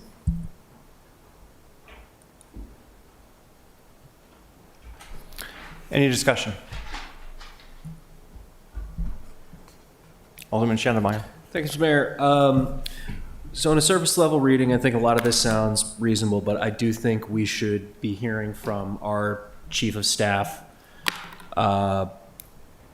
if there is anything I am missing. Is it possible for Ms. Garrity to join us at the table? Yes. I didn't hear the first part, I'm sorry. What's the request for Ms. Garrity? A surface level reading makes this sound reasonable, but I am not the one who's hiring this position and trying to navigate this process. So I'd like to hear some input from Ms. Garrity, who is Alderman, in it. I suggest before we get into questions of Ms. Garrity that we ask our city attorney for a review of legal sufficiency. Fair enough. So there's a couple things in here that are already covered by the code that don't need to be included in here. So starting with B, the non-supervision of departments, the authority that's set up in the code now is that the city manager is the supervisor of the department. So B is not necessarily needed because it already has that sort of tiered system set up in the code where what is considered the appointing authority for the mayor's office is the mayor. And then for the departments, it's the city manager. For the Office of Law is myself. For the departments, it's the department directors and so on. So B is not necessary because that structure is already set out in the code, whereas a deputy chief of staff would not have that authority to hire, fire, discipline, because that is retained with the appointing authority themselves. And that's earlier in Title 3. It's in 3.16 in various locations. And this is just a very quick glance, so there's probably other things I could pick out, but under G for the job description approval, I just lost my spot too. That conflicts with already existing code provisions of 3.08.070A, which has all exempt job descriptions with the exception of city manager and the department directors are approved by HR and the city manager. So that code provision would have to change if the city council wants to approve a job description for chief of staff and deputy chief of staff, because those are already approved by HR and city manager only, as already passed by the city council. Those are just my first two initial glances at some of this. Oh, I'm sorry, and the big one. Just so that it is very clear, there is no such administrative authority and a separation of powers. It is the executive branch, the legislative branch, and the judicial branch. We do not have judges. You could say some of our boards are quasi-judicial, but administrative authority kind of falls under the executive. Again, the mayor is the chief executive officer. The city manager is the chief administrative officer of the city. The city manager directly reports to the mayor as the chief executive. So administrative is not a separate branch. It falls under the executive. Thank you. Forgot about that So one. was that in, did you say something should get changed in here on that, the administrative? Or was that What? just a comment? I'm sorry, what? Were you commenting on language that you? Yes, so recommended it change? says, these positions shall operate in a manner consistent with the charter's, under A, charter's allocation of executive, legislative, and administrative authority. Administrative authority falls under the executive. It's not a separate branch of government.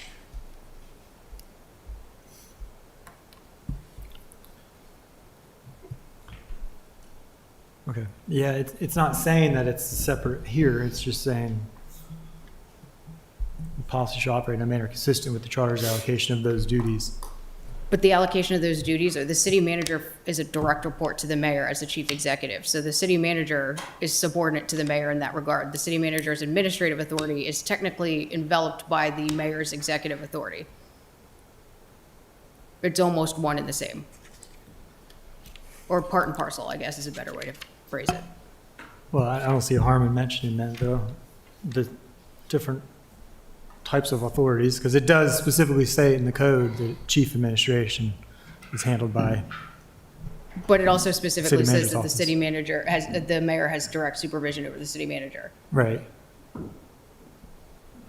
Yeah. I mean, I don't mind making removing B or changing approval in G from approval to review by the council. But it clearly there's been expressed a desire from the council to be able to see the job description. And so I think just putting in here that the description should be submitted to the city council we can just put comment prior to hiring or appointment. That way we don't step on HR's toes.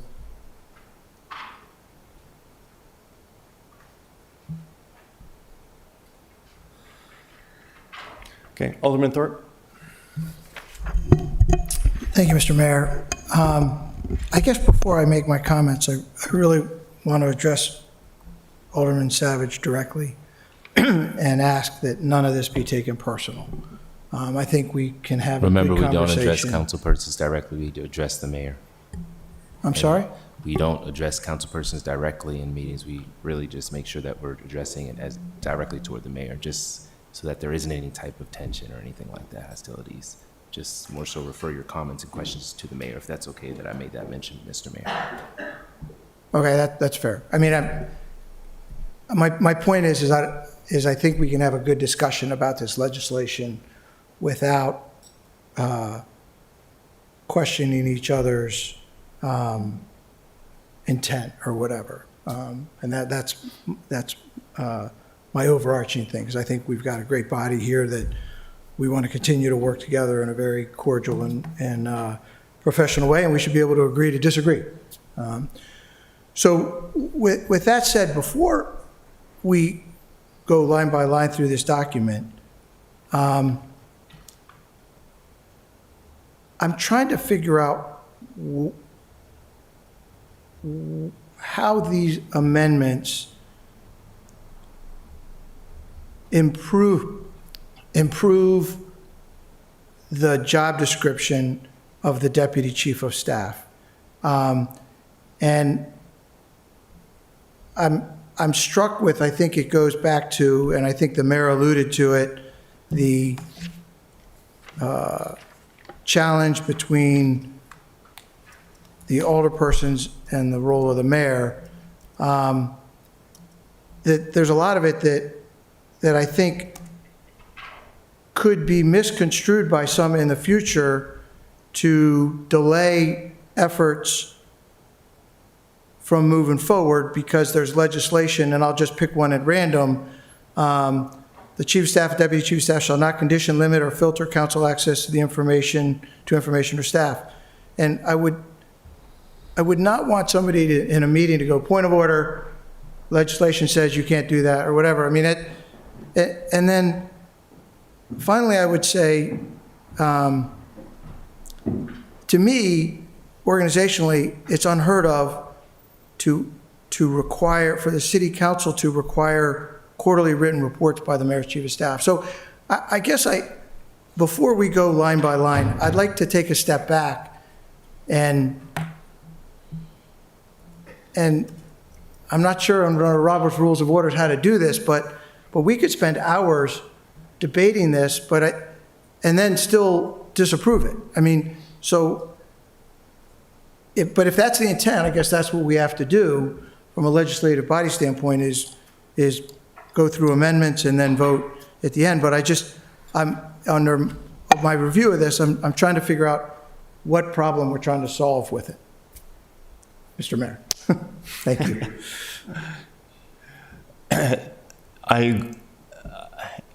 Again, as the efforts to try to get towards legislation, the proper way to share amendments is not on the fly in a council meeting when you're trying to vote. It's in advance to have discussion and debate, and so unfortunately we didn't have no one's taken the opportunity to do that in advance. I'm also not clear on what the problem that this solves, to your point. At first glance, besides an A, having the administrative authority in there, to me, that's a no-brainer to take out. B, the non-supervision of departments should also be removed. That is all dictated in the code and already, so that's superfluous.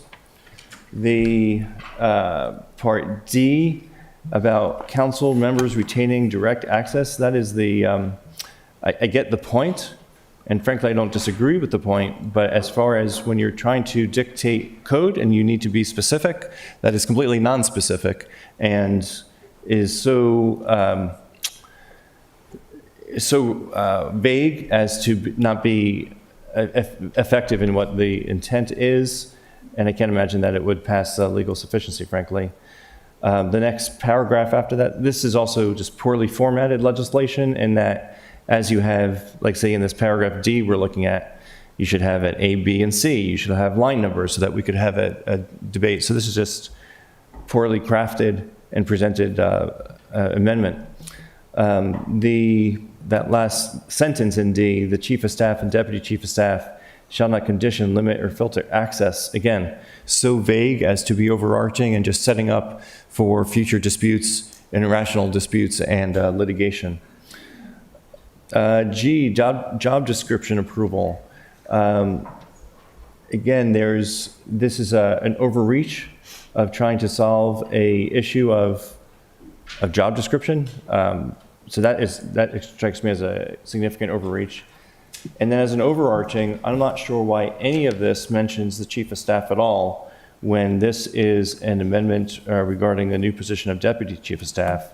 And so if there was any serious consideration of this amendment, I would strike all instances of chief of staff and have this be specific about the deputy chief of staff, since that is the underlying legislation. Amendments are supposed to be tied to the underlying legislation. The chief of staff position is not part of the underlying legislation. So all instances of the chief of staff are misplaced here. So that is my reaction off the top of my head. Alderman Schandemeyer, or were you looking to say something? Yeah, I was going to City Attorney? another quick legal review, but I can wait. Go ahead. Are you sure? Yeah, we need legal review on this. So under F for the prohibited duties, I've already marked every area in the code where those duties would be prohibitive anyway, so it would be redundant to include it in this legislation.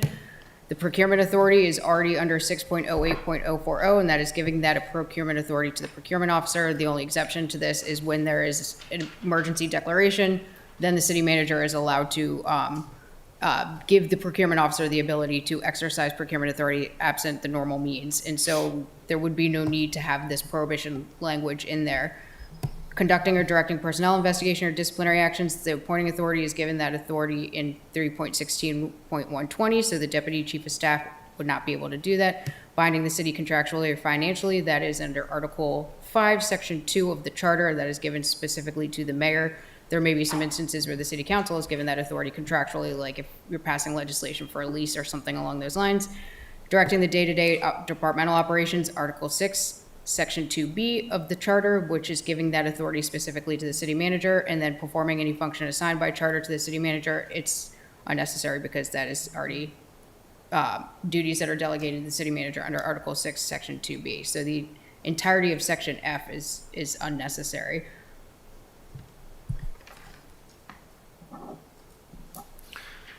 Alderman Schandemeyer, you had some questions?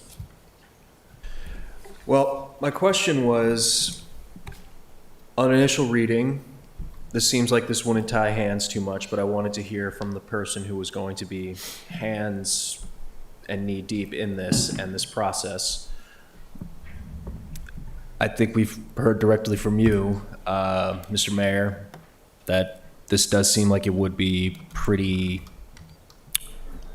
restrictive in trying to hire this position. But Ms. Garrity, is that a correct assessment on my part? You're just referring to the amendment? Yes, ma'am. Yes. All right.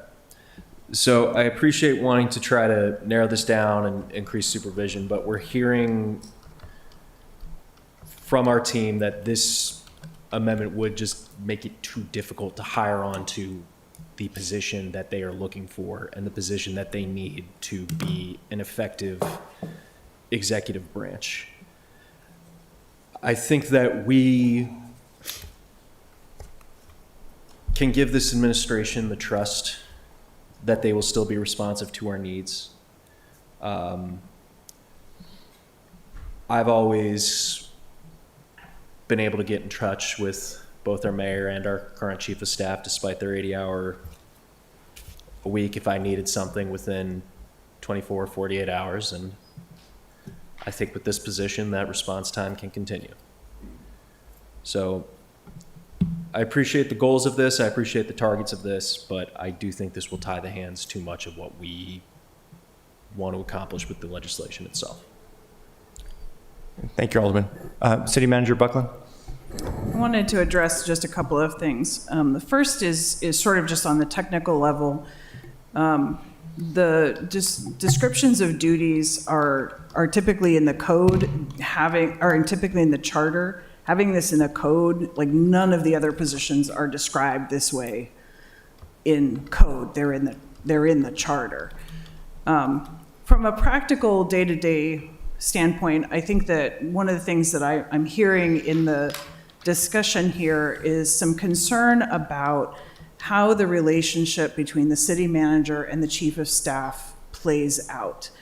And having gone through a couple, previous administration and this administration, I think there's a little bit of a misunderstanding about the role of coordination and helping to translate the mayor's vision versus direction. And they are different things. And I think it's also important to understand that if everything has to run through the city manager, the city is going to come to a standstill. There have to be other paths of communication between the mayor's office and departments, because if everything has to go through my inbox, that is a recipe for disaster.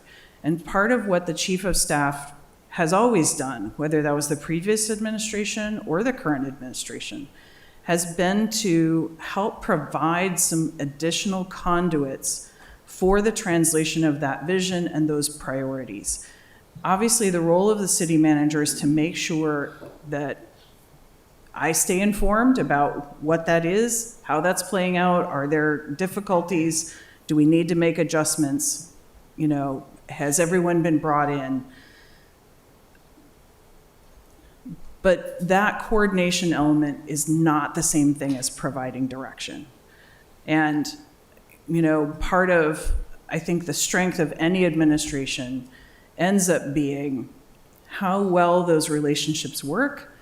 And that requires people being willing to own their own authority and speak up if that threshold is being crossed.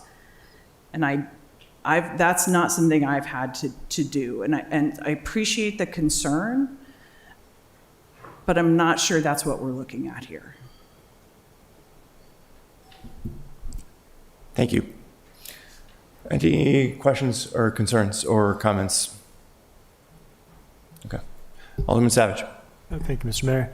Just a few things. It sounds like some of the proposed code is certainly duplicative, but I don't think that's really harmful to have in the code. The reason I'm including chief of staff in this is because I think both positions, again, just in my experience, need some, descriptions added in the code to help govern and speak to their job duties and expectations. I do take some offense to the serious amendment. I think any amendment on the floor is a serious amendment, especially the amount of work that I did put into this. Yes, it was late because we got information late, but also I thought we had more than enough votes to postpone. And so I made the mistake of waiting too long. And didn't think I needed to send them out and under that scenario. And I think if Alderman Huntley was here, we may very well have gotten to postponement. But in any case, I think that, yeah, that's it. So, I mean, that's kind of that was my intention. I wish I would have had more time to work on this. I still might bring it back if this fails. But, yeah, appreciate the dialogue. My suggestion is this, that we do not proceed with this Amendment 1, so we'd vote it down, and proceed with the underlying legislation that we have before us. And then we work collaboratively with the Human Resources Department to develop a job description, since that seems to be a concern. And I think since we have other job descriptions, it's reasonable to have one here, and we could work, I would think, collaboratively on what that job description looks like. So it could be something that we work on together, collaboratively. Again, it's important to have HR as the experts in in that process. So I think we should have that discussion.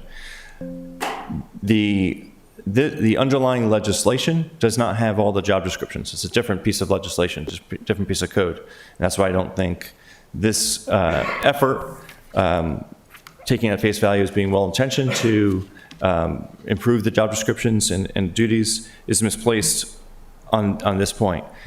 There is certainly this council, and the way the code is set up, provides the council numerous opportunities for oversight and accountability.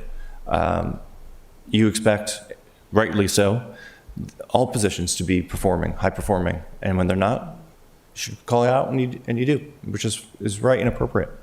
So that's my suggestion, is to work on legislation that adds a job description to that position, but doing it concurrently with the next steps of hiring this position and not letting that slow up the process. Alderman Smith-Brown. Thank you. What does that timeline look like for I'm sorry, us? can you speak up? What does that timeline look like for us if we are to not support this amendment, just realistically speaking, though supporting the legislation to add this additional position? Tomorrow, it goes into effect. We're going to start looking for our deputy chief of staff. What will that look like then for our involvement? Are we going to have a meeting in a week to discuss what that looks like? Like how will that look for us to have that input? Sure.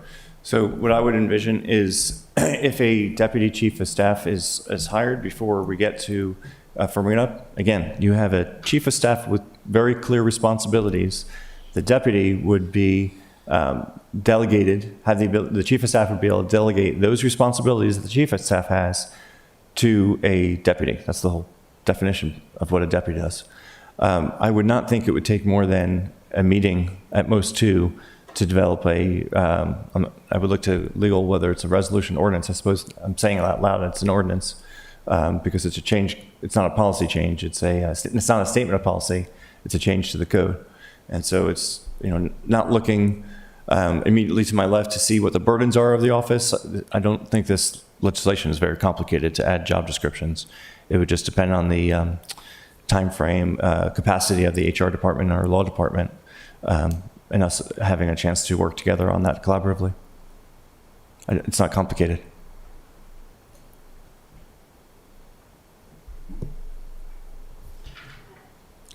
Sorry, Alderwoman O'Neill. Thank you. And the hopes of not beating a dead horse, because my phone is blowing up. The one thing that I've heard over and over in the past 20 minutes is the fact that the title of this legislation is Changes in Exempt Service Job Classification, when really it's adding a position. So people are feeling duped. I just wanted to say that. Yeah, I don't think it was a great title either. It wasn't. It says nothing to the fact that we're adding on a position, an executive position in the mayor's office. unless you dig down deep. And Yep. shame on me for not telling my constituents to dig down deep on every piece of legislation that goes past, as opposed to. Yeah, I think point taken. We can certainly work to improve the titles of legislation to make sure that it's more transparent about what it does. Sure. Okay. I think we're ready for a vote on Amendment 1 with the, whether, am I just asking for a vote on Amendment 1? You can, yeah. Okay. All right. All those in favor of Amendment 1, say aye. Aye. All those against, say no. No. No. Roll call. I Yeah. said nay. How are we voting on this? Madam City Clerk, can we have a roll call, please? Sure, hold on one second. I have a question. Yes, Alderman Smith-Brown. I know we're voting on this, but there are so many changes that still needed to be added to it. So why wasn't there a motion to make those edits per our attorney and the suggestions that were made before we came to a vote on this? I mean, there's sections that shouldn't be included, and there's a missing space. I mean, there's things that we could add to it. I know we might can't go back now, but I just thought that that's what we should have done. And Alderman Smith-Brown, I agree that this does not meet legal sufficiency in a number of ways, and that's why I would intend to vote it down. The issues can all be addressed in standalone legislation, and frankly, it's the right place to do it, not as an amendment. So that's why I would encourage colleagues to vote against this, and then we can get to work on subsequent separate standalone legislation to address the job descriptions and other issues that are not beyond the bounds that the city attorney described. Okay, thank you very much. May I, does that meet, I'm not going to ask the older persons, but can you speak up, please? To those who have reservations still, does that meet the need for you to be comfortable with the mayor's commitment that we are going to bring forth additional legislation to bring a job description? Does that meet the ask? It's a fair question. So.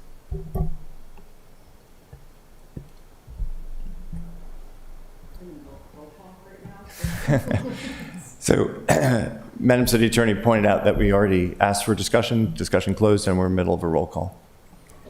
Yeah. Mayor Littman? All right. No. Alderman Shannon Meyer? Nay. Alderman Conti? Nay. Nay. Alderman Savage? Aye. Alderman Thorpe? Nay. Alderman O'Neill? Aye. Alderman Smith Brown? Nay. Alderwoman Alsop Johnson? Nay. That motion is defeated.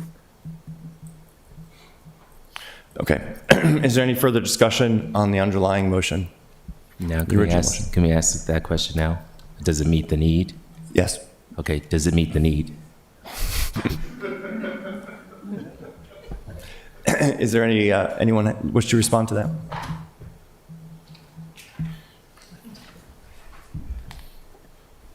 Alderman Savage, sorry, excuse me. Thank you, Mr. Mayor. It helps, for sure. I think it's something, I mean, we can certainly have been pointing fingers at each other as far as getting information to each other on time, and I think this is something that we should have gotten a long time ago with the introduction, but it does help.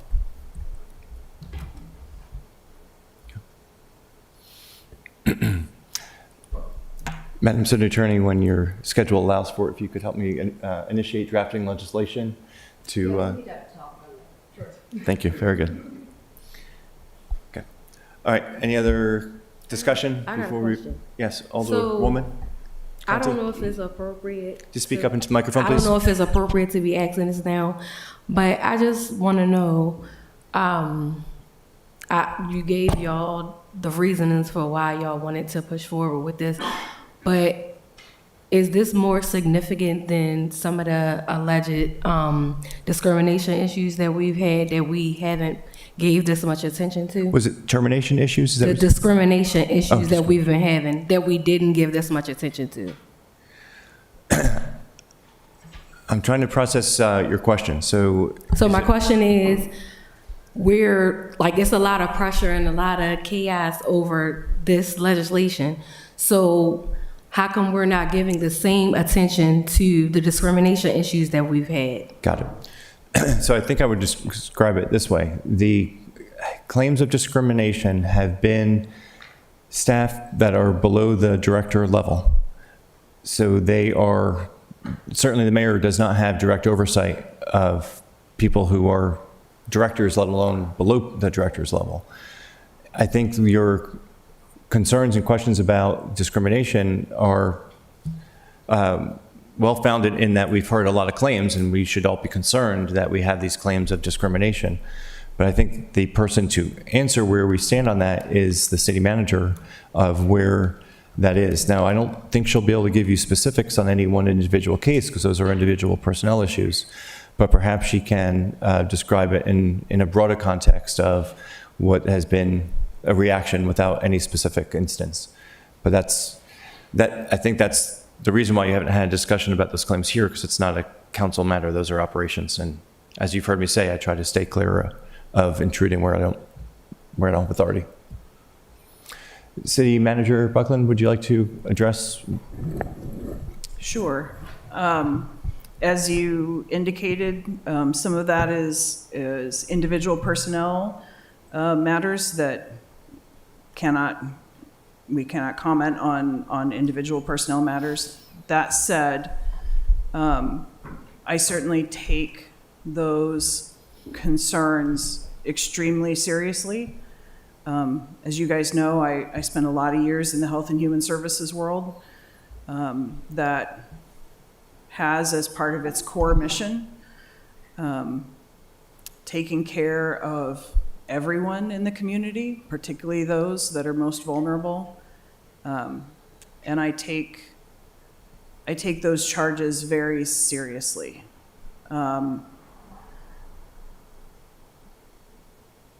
That's something that obviously we continue to follow up on. Some of those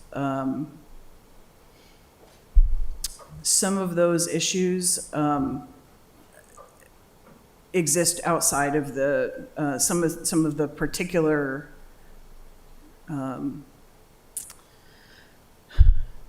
there are definitely processes for addressing some of those, and it is important that we follow those processes. They exist both for they exist for the protection of staff, as well as protection for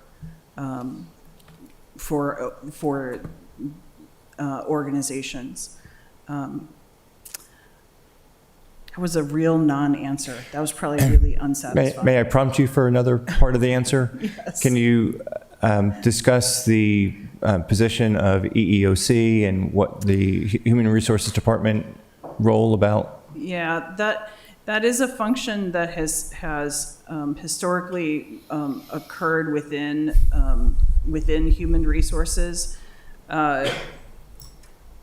There's part of what you heard during that testimony was a request to kind of revisit how the city has organized some of those functions, and that is something that we had been discussing anyway, and are taking seriously that request to take a look at how the city organizes that function.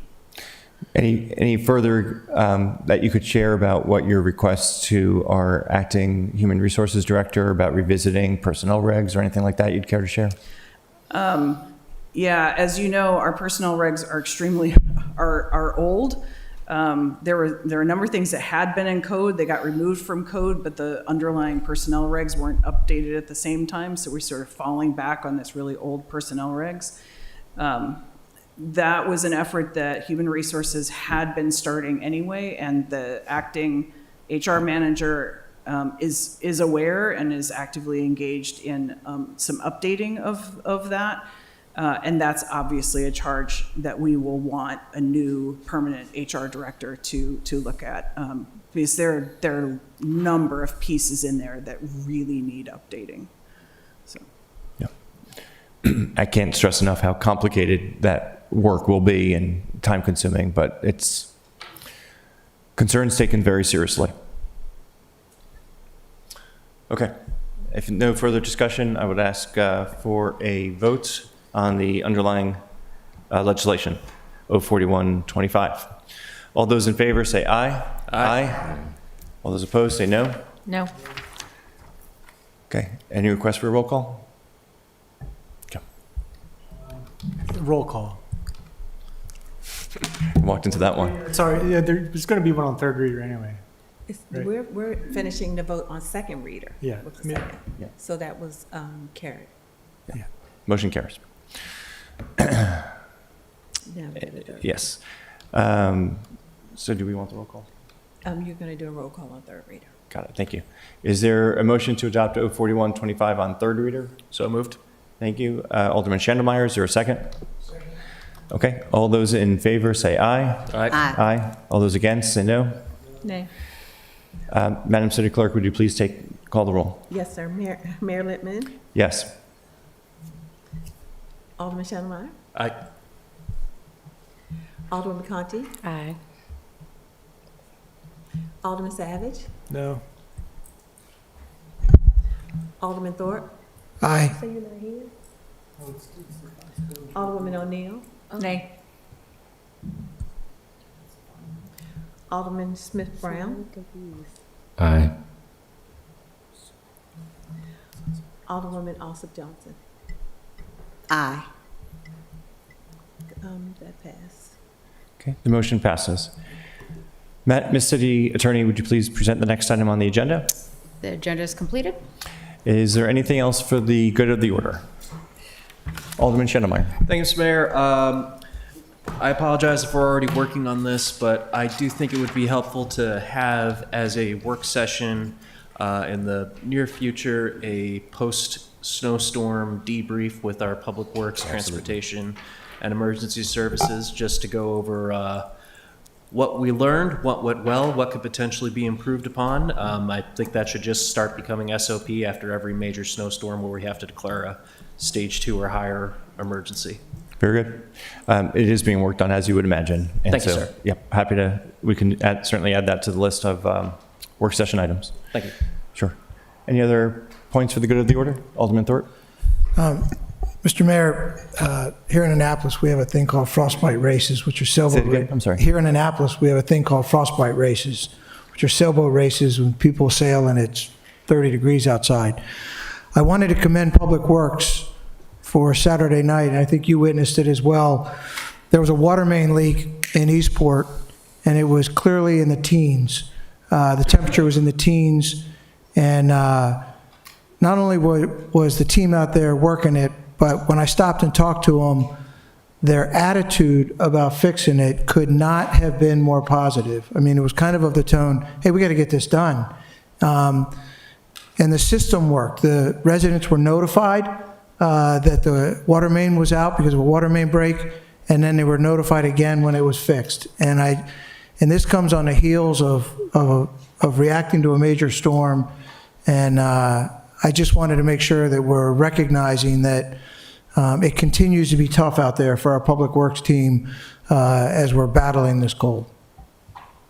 Thank you. I appreciate you raising that. They are certainly working hard, and as you know, when they were spending so much time on clearing ice and snow, it meant putting aside other responsibilities, and I know they continue to see, the plows continue to be out. I saw some out on the roads today as they're continuing to try to address areas of concern. It just continues to be very hard work mixed in with their regular responsibilities, and very impressive and difficult work, and especially when it's 19 degrees, as I think it was when I saw them working on that water main break.